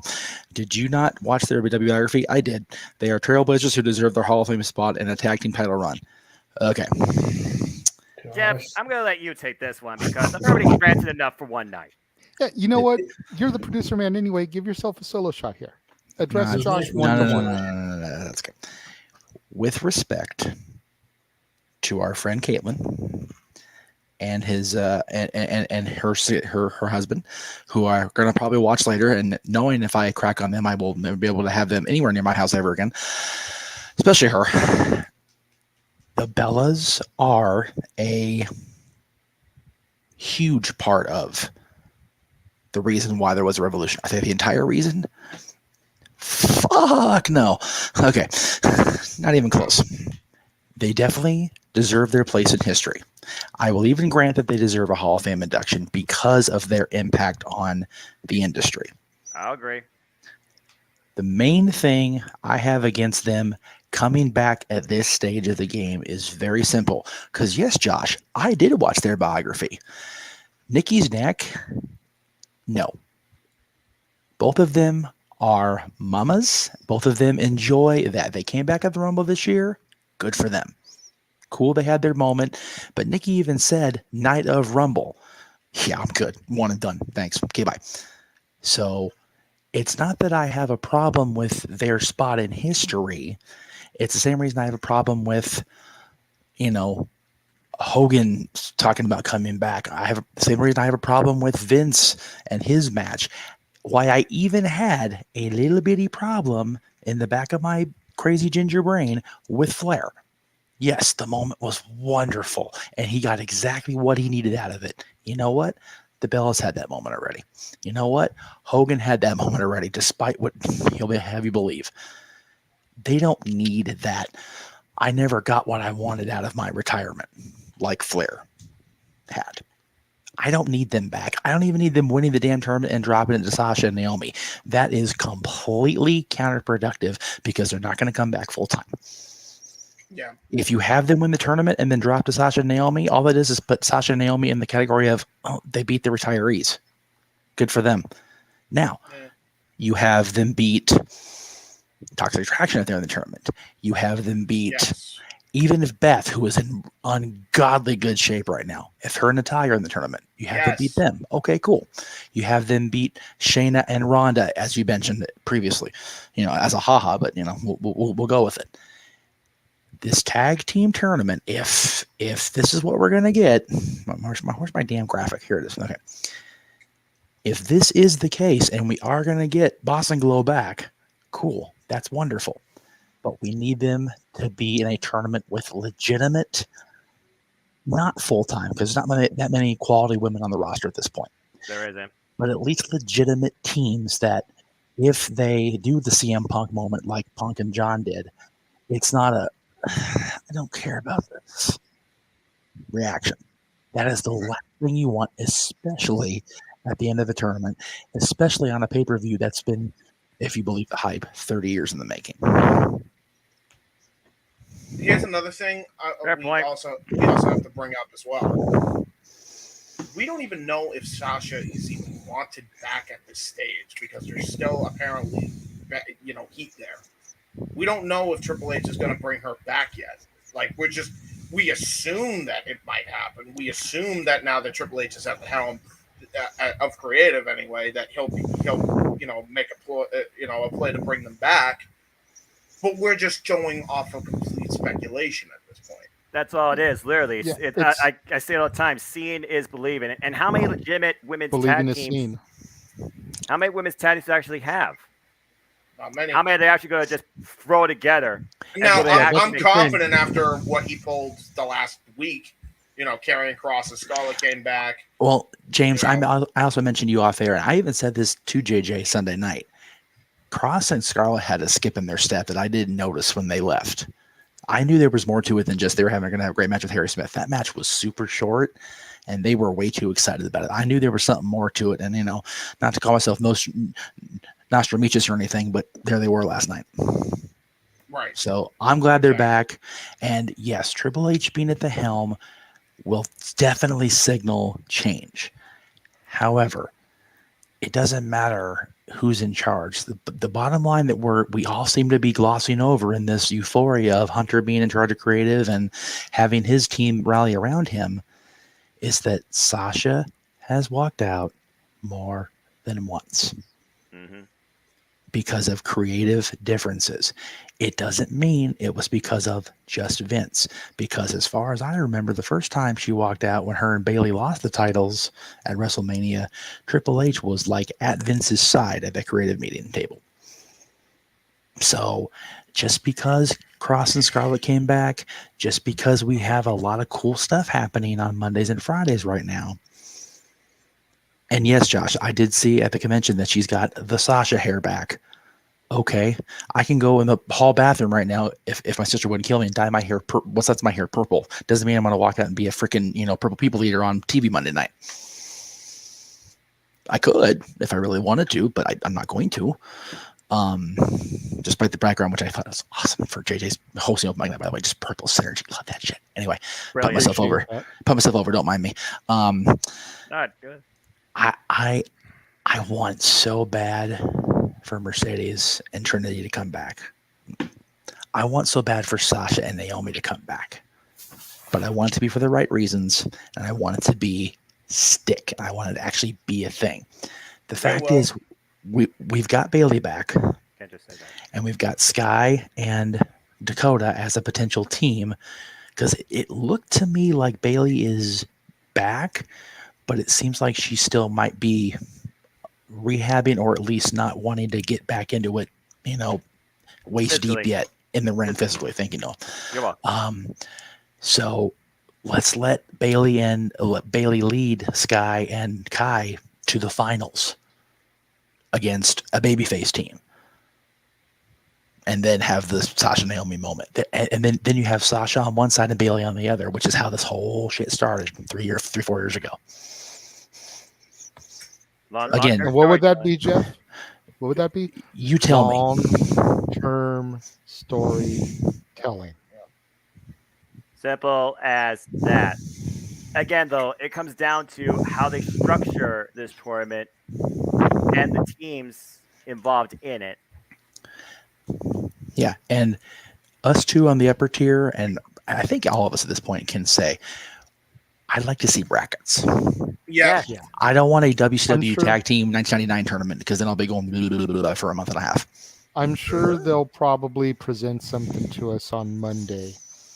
But yeah, I mean, can't even really think of that many teams, even with NXT involvement, unless you bring something out of the woodwork. You can't do Ronda and Shayna right No. away because Ronda's suspended. Shayna's number one contender for the Yay. SmackDown title. So that's not going to happen for the tournament. No. You know, Beth and Natty, the last time they were seen together, were feuding. So are I they going to forgot put they were them right feuding. back together and just automatically, you know, forget about what you saw last? That you can't make a change like that. Here's You know, my. You've got Toxic Attraction. You've got Sky and Kai. You Well, I still mean, need they 6 also. other teams at least. Well, I was gonna say, I mean, maybe Raquel. Are they still gonna put Raquel in this at all? Like, what's Raquel going on and with who? Raquel? Yeah, Huh? Raquel and who? Raquel and who her partners with Sky now. So Yeah, that's true. here's here's what worries me. They announced this tournament out of nowhere, seemingly, and as you mentioned, JJ, a lot of the majority of the women's tag teams are wrestling on Tuesday nights right now. Why would they have a fatal 4-way tag team championship vacancy filled and pardon the graphic nature of this phrase, but blow their wad on showing off their tag teams if they're going to have a tournament announced 3 nights later? This was very last minute book. This is very much, oh shit, we got to do something because people are freaking out. Mm-hmm. And again, NXT UK, they represented a bracket already of the 8 men involved in the NXT UK Championship Tournament to crown new NXT UK champion, Ila Dragunov, Gitwasun, Umasibar. So again, just hearing this announcement just now from you, I'm like, what? No bracket, no real sense. Doing it just because. So And if the story and I- here is just trying to suspension of disbelief that 2 particular people could be coming back to WWE, whether it's for the right reasons or not, or long term is another thing, I'm not for it. And I've said for a moment that the only reason to not put the tag straps back on Toxic Attraction with the Fatal 4-Way is if they were going to be getting called up. Mandy Rose is going to face Zoe Stark on Heatwave. Get the belt off of her to Zoe. All 3 of them are coming up. True. I could see that. What about you? And what Scott? what better way to make a splash than to have these girls come out of nowhere RKO style and take the main roster tag titles? True. And before we throw it to Mikey, we've been bitching for how long about Bianca needing fresh competition for the women's championship. Mandy's right there. Yeah, right. Mandy's more than ready. Been more than ready even before she went down to NXT. Even with the not my NXT showcasing, I cannot deny the growth in development, both in ring and character wise and confidence wise, that Mandy Rose has shown. She's ready to challenge for the Raw Women's Championship. Stat Boy? The first part of the question saying, is this a reconciliation? If we're talking WWE as a whole, right now, yes. Mm-hmm. But the person that really needs to come forward and say, hey, I'm sorry this happened, is no longer in the picture. So that's, there's that. Okay. And I have Although the girls can go to the No DQ Pro Wrestling Tees and buy an apology there, so There you go. Mm-hmm. And how about no? I couldn't resist, James. That's too funny. And I will agree with what you said earlier. I that's the way I would have written the story. You can throw 8 teams together. You can't go 16 because that'll take too long. Yeah, no. It will, I don't even think they have enough women on the roster to create 16 teams. They don't. Exactly. They don't. Not right now. And like you said, it doesn't matter who wins the tournament. At the end of it, if they decide to come back, because there is an offer on the table of some kind, if the news stories are true that I've read about that, they're going to come out. They're going to say, hey, we never lost the belts. You're not the champs. We are. And then I have a feeling that that they're going to just go into their own little pipe bomb. And if this happens on SmackDown and Cole and McAfee are sitting there, one of them, probably Sasha's going to be the one to call out Cole. Because Cole was the one all those weeks ago that said, oh, they disrespected the business and they walked out and they did this. You know, Mercedes is going to come out and look at Cole and say, what? Here I am. Say it to my face. Slap the taste out of his mouth. And Cole's not going to say anything. McAfee's going to be there in total shock. He's not going to know what to do. The crowd is going to love it. Triple H is going to say, yes, I did this. Welcome back, ladies. They'll do their thing, and then we'll move on from there. Yeah, you almost have to have the finals of the tournament be either the Raw or the SmackDown prior to the Clash, so that they can have the big blow-off match at the Clash, champion versus champion. That's hilarious. Well said, producer. Say it to my face. And he won't say it. He can't. He'll either be too scared to do it or too smart to do it. Either way, he will not say anything. So much has changed with Michael Cole in the last 10 years. No kidding. That I could see Michael Cole actually getting into Sasha's face and being like, yeah, I said it. What? Wow.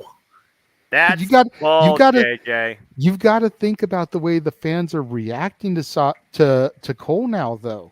Like, they're supporting him like crazy. Like, they were popping for him at SummerSlam. Yeah, exactly. What?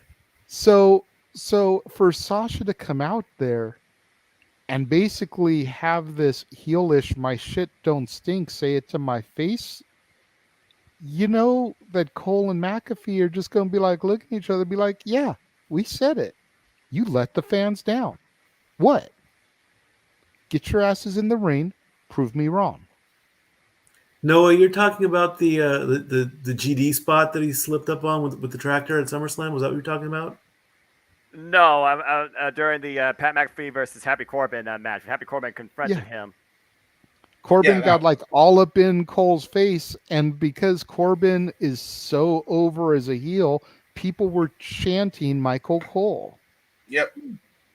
I do think about, though, Michael Cole showing that side of his personality, though, JJ, to a callback back to when NXT was first introduced. There was one particular individual that Michael Cole was very outspoken about, and that was the American Dragon, Daniel Bryan. And we did see that confrontation several times. So he can't do it, but doing it against Sasha nowadays, Pat McAfee as the reactor in the situation, that could be very intriguing to me. Mm-hmm. We got to consider as well that Triple H brought these people back out of nowhere, seemingly. And specifically the big four being Dakota, Io, even though Io was still contracted, but she hadn't been heard of in months, right? Right. You know, those women who was on, she had one foot out the door prior, right? Then you had Karrion and Scarlett seemingly out of nowhere as well, and it came back on Friday. As Nostradamus, Jeff Meacham, prophesied. I genuinely believe that he's going to bring teams or create teams by hiring women that were released in those initial cuts. I have a very strong feeling he's going to create a division seemingly out of nowhere in the next 2 to 3 weeks. So I don't think it's one of those things where normally I would be concerned because this is so last minute, but if the last week is anything to go by, we could have a tag team division as soon as 2 weeks from now.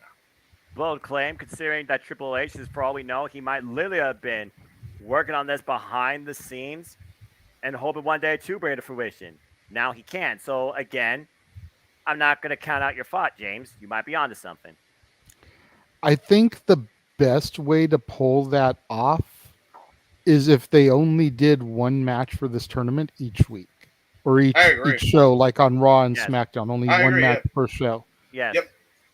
That way you give a little bit more time for the suspense of who else is going to be in. Mm-hmm.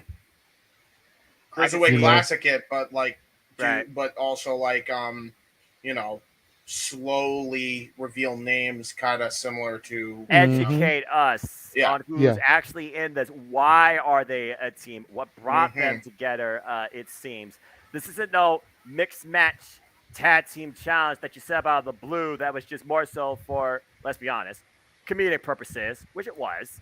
Mm-hmm. You're trying to build something serious here. You're trying to bring a focus back to women's tag team wrestling. Damn it. Damn it! But I digress. Buy the shirt. Ding. I had to do it. So, again, I'm intrigued. But again, last time I checked, on the SmackDown side, you have, what, 7 free women? On Raw, you got maybe double. But how many can I actually recall being in a team scenario besides Piper Niven and Nikki Cross? Yeah, Right. Nikki ASH. Don't mention that slave name. That being said, I do see Io Sky and Dakota Kai definitely being motivated by Mhm. Bailey. Shades of Absolution, but Paige led with Sonya Deville and Mandy Rose, who are involved, of course, in the Tag Team Championship Elimination Chamber. Again, I cut them with highlights. Dewdrop and Nikki is definitely a prospective team. I know how you are with the slave names. Jeff used to be the same way when it came to certain people's names. Anyway, So I get it. Some of them I don't recall their original names. You've got to keep in mind when I came into things. fair enough. So I only know them as Dewdrop I'm is Nikki I'm not ASH. holding that against you. I'm just I reacting know you're not, as bro. the fan in me who watched NXT UK in its Yes. glory, and watched NXT when it was my NXT. But I digress. When it was 11. your world. The daggone right, it was my world, and I want it back. But anyway, Got to get some kind of favorable reference in for him. Jeff's been how many shitting on references him we in going the to get chat tonight room all before we're day. out here? All right, just saying. I mean, Alexa Bliss and now Asuka. He gone. Shit. Well, All right, fuck it, whatever. Anyway. it's all going. It's all going. I don't walk off. We go to here, we die. Okay, well, just I gonna had keep to, moving Jeff. forward. Way to live the gimmick. I mean, what I we can saw, step out and take my leave, and you guys can finish the show because I mean, I'm out of Mountain Dew, We're so I don't know we're how much wrapping longer I up can do it. anyways, Mike. Yeah, this is pretty much the ending topic, isn't it? Yeah, Yeah, it but is. bottom line, this feels like last minute booking on the surface. Yeah. But Triple H, I definitely feel that on. the surface. Yeah. But Triple H is not a guy to do that. True. We're gonna see what Monday brings and go from there. Exactly. Josh, this may be my last broadcast from this channel, but damn it, I still got the review. Enjoy. Enjoy. Real quick. But anyways, before go ahead, before we James. end the program, can we get that little meme that I sent in the chat, because I think it's funny and I think it deserves a little bit of acknowledgement because it's great comedic timing. That would be a Jeff thing. And by the way, Jeff, last Because comment, perfect he's sum it up. controlling that. So Hunter Jeff, is the man with a plan. It's the at the cheap pop who created the meme. So if you could. Oh, good lord, freaking memes. James, why? Oh, did I? Are you serious? Did I send? That was meant to go to the group chat. Okay, What? it is in the group chat. Oh. I don't know. Kenny Omega exists. Jim Cornette. There you go. That Perfect. actually is very accurate. Yeah. Dude, that was so good. That's the by level of way. like angry Ms. Girl. Bro, Yep. that was so good. That double team of the Undisputed Elite and the kid crying, that was nuts. Daddy, why That is was this happening? crazy. That was crazy good. You all, everybody, go out of your way to check that out because that was really good. That was like Yeah, it was. that was some That old was school shades stuff. of Izzy reacting to Bailey getting obliterated by freaking Sasha, and Sasha going straight up in Izzy's face. Agreed. All right, so that handles things for the topics tonight. We're now going to go around the room and we're going to do the plugs. Mikey, don't worry about your plug because the graphic and all that is worked into my shill and everything that Jeff put together. So, James, go ahead and do your plugs. So we got a couple things coming up. As far as I know, JJ and I will be on Owen Finch's channel, Wrestling Fortune 44, for a retro wrestling review series covering SummerSlam 2012. That will be damn souls. Yeah, that will be on the channel on Thursday. Probably premiering at around 3 p.m. Eastern. Don't know what that is in Pacific, but that's when it will be premiering. We will be recording that this weekend. 3 Eastern is noon Pacific. That's good. It doesn't conflict with or Thursday. I don't have a show going up. I was going to say it doesn't conflict with Renegade. That's kind of what I figured. Yeah, that's it was an open field for us anyway, so that's why we're doing it. Definitely. We're gonna be reviewing that, which is funny because the whole idea was we've already reviewed 1992, 2002, and this is 2012, which JJ is gonna be with us for that. We also have Stable Wars, which is a Button Mashers exclusive on Casey's channel, which has been going swimmingly so far. Very, very fun. Where we've been using a Super Smash Brothers mod called Project MEX Remix, which is basically just Super Smash Brothers on crack. So go check that out if you're interested in that. That will be. We will be having another episode. This time it will be a tag team battle. It will be Kuzan and Nikos, Kuzan and Michael X versus myself and Nikos. So that will be on the docket on that channel. And you can check out my channel for future Jay Hebert side of things, where I will actually probably be doing the Jay Hebert side of things I've been wanting to do for ages, which is basically talking about the stuff that happened between Amber Heard and Will Smith, and also between Johnny Depp and I mixed the two up.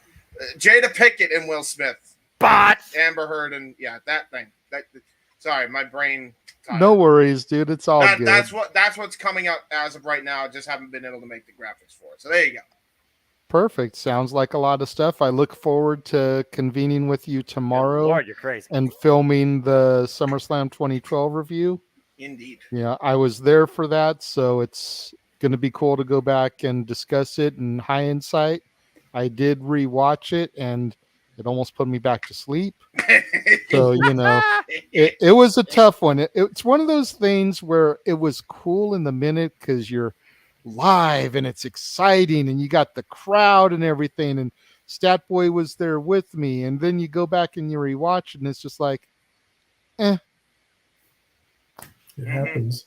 Quick plug for Josh Mansfield, the Cleveland combatant, as Noah nicknamed him. He writes columns on No DQ and lurks in the comments, botching other people's introductions, causing mischief and chaos.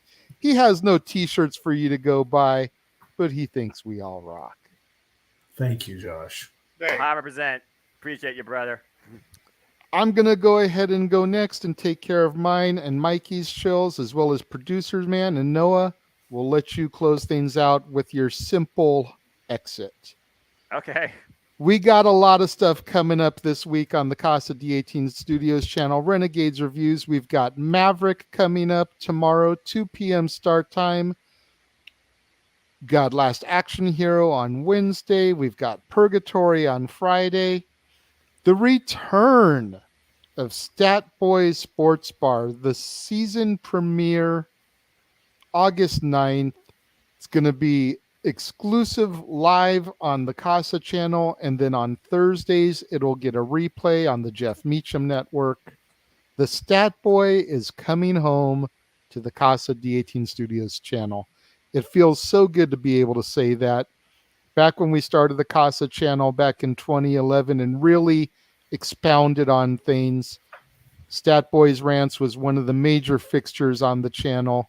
So to have him with the show, with Dory Lou, back on the channel, So cool to welcome him back.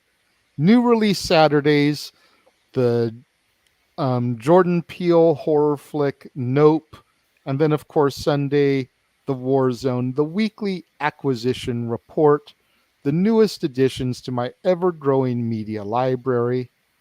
Of course, we've got the Jeff Meacham Network. We've got the top 10 Eagles songs on Monday.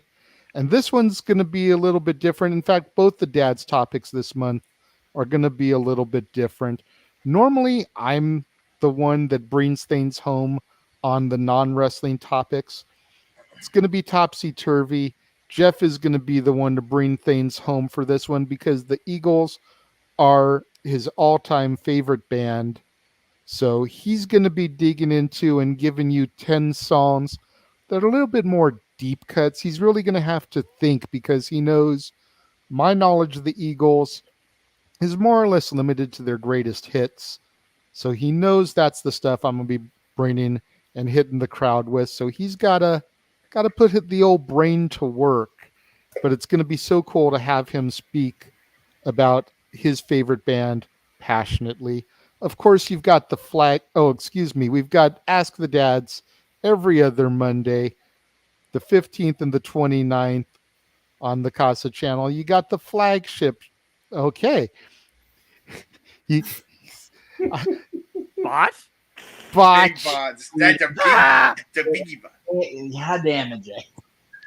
I try to go in the order of the days of the week, and you hopping all around the month, but it's all good. Just throw it back up, and This dude is about storytelling the way it's supposed to be story. He's not telling a story. because I don't know your story. Oh no! Someone you did don't know not. his story. Someone did not. Here's his throw the story. picture Attend back the up. Ginger producer Jeffy. meeting. Anyway, okay. The other dad's topic we've got this month, SummerSlam title changes. This one is also going to be flip-flopped. Normally, Jeff is the one that brings things home, but because it is on my birthday, I'm going to be the one to bring things home. I have 16 title changes that I've got to whittle down to my 10 Oh, before we Lord. go live. And considering that I had that huge gap in between when I stopped watching and when I got back into watching, I've actually got a title change from 2018 and 2021 in my perspective to whittle into the list, see if those make it. As the thing says, all Super Chats donations collected that day will go to me since it is my birthday, basically being looked at as a birthday gift from the fans. Anybody that Super Chats that day, I'll be getting the money from that one. Thank you, Jeff, for deciding to do that after I requested that. Now that covers the dad's episodes, every Tuesday night after NXT, the flagship of the Jeff Meacham Network, Talk Wrestling, still celebrating its 15th anniversary. I have a feeling it's going to be kind of like Disney where they celebrate for the whole year. But Jeff deserves it, man. He's been working his ass off for these 15 years on Talk Wrestling. Join in and see what it is that he's got to discuss this coming Tuesday. Wednesdays, as always, the Greg Cherry Show. You can find that over on the Greg Cherry brand, as well as on the Jeff Meacham Network.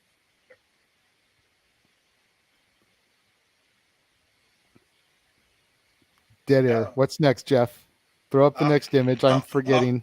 I thought. Oh, yes, thank you. I If thought Greg's my channel, Wi-Fi went down. if for a Greg's second. I'm channel like, hits $300 total in August donations, he has agreed to run a 10-match WTC title defense gauntlet. Oh, Lord. Yes, that should be very interesting. I'm sure Mr. Mansfield, who is a huge Greg Cherry mark, will try to help him get to that goal. And then the end of the month, Hey. NWA 74, August 27th and 28th. Preview predictions at 6:30 Eastern, 3:30 Pacific. Play-by-play and reactions, 8 Eastern, 5 Pacific. Of course, there will be open mic night. I'm assuming to follow the Saturday event as we usually do them on the Saturday nights. I was saying NWA 74 is 2 nights, isn't it? Yes, Oh it boy. appears to be that way. Oh boy. Get ready. Make sure that there's nothing else that I needed to touch on. Oh, before Noah sends us out of here, special congratulations to Cassie Lee and Sean Spears, who are Yay! expecting their first child. The Jeff Meacham Network multiverse of media sends its congratulations to the couple. Now that's There's that right there. inspirational. I That's like what sweet. you did there, Noah. Ah, there you go. That's I what. miss my tag champ. Well, now I know why. Now I know why the Inspirations had to call it quits for a bit. They just wanted to. So there we go. That is what is coming up on the Jay Hebert side, on the Casa D18 Studios, on the Jeff Meacham Network, on the Greg Cherry brand. Noah, take us home. Well, first off, Jeff, always happy to be here. Thanks for stopping by in the chat, brother. Look forward to collaborating with you again, either on review or predictions. Shayna Baszler's chosen for a title. Let's freaking go. But I digress. Have a good night. Folks, you want to know more about me? Know this. Well. I am just a simple man and a lifelong fan of, what's the word I'm looking for? Oh, yeah. Professional wrestling! Damn it! But I Buy the digress. shirt. Yes. Find me on Instagram, Twitter, and YouTube, and then Foster1916 for all fans of wrestling. Shout out, of course, to our ATW family on Twitter, James. Coming up this week, I will be doing another, as I'm simply calling them now, Siplin Predicting video. It'll be me and Jerry Emergence, I imagine, the simple and powerful duo. Bringing you pre predictions this Friday night, 5 p.m. Eastern Standard Time, live on my simple YouTube channel for Impact Wrestling's Emergence. He already covered that's coming up later this month. We will be covering NWA 74 in full right here on the Jeff Meacham Network multiverse of channels. And there might be an open mic night too. Stay tuned for more AEW recap and reviews, courtesy of me and who I could get along to chat with me too on the Daily Slam for the upcoming Dynamite, but also just done AEW Rampage and Battle of the Belts too. And we'll see if my schedule allows me to take part in a no DQ review. But again, timing is everything, and my work life controls most of that too. But as always, let it conclude, there are no winners, no losers, no betters. There are just fans with their own opinions for this passion we all share. At the end of the day, folks, support one another and respect each other. And just enjoy life and enjoy professional wrestling. It's as simple as that. There you go. Thank you very much to Noah Foster, James Hebert for doing an excellent job calling the action tonight. We greatly appreciate it. Stat Boy, thank you for popping in and joining me with reactions and joining us for open mic night. As always. Jeff Meacham, producer in the box. If you want to pop in real quick and thank the fans, thank you for allowing me to host this and basically take your seat, since I know where you are this weekend kind of prevents you from being too involved. Thank you to all the fans who tuned in and joined us today. And Stat Boy, go ahead and take us out. Until next time, my friends, I love you all. Stat Boy out.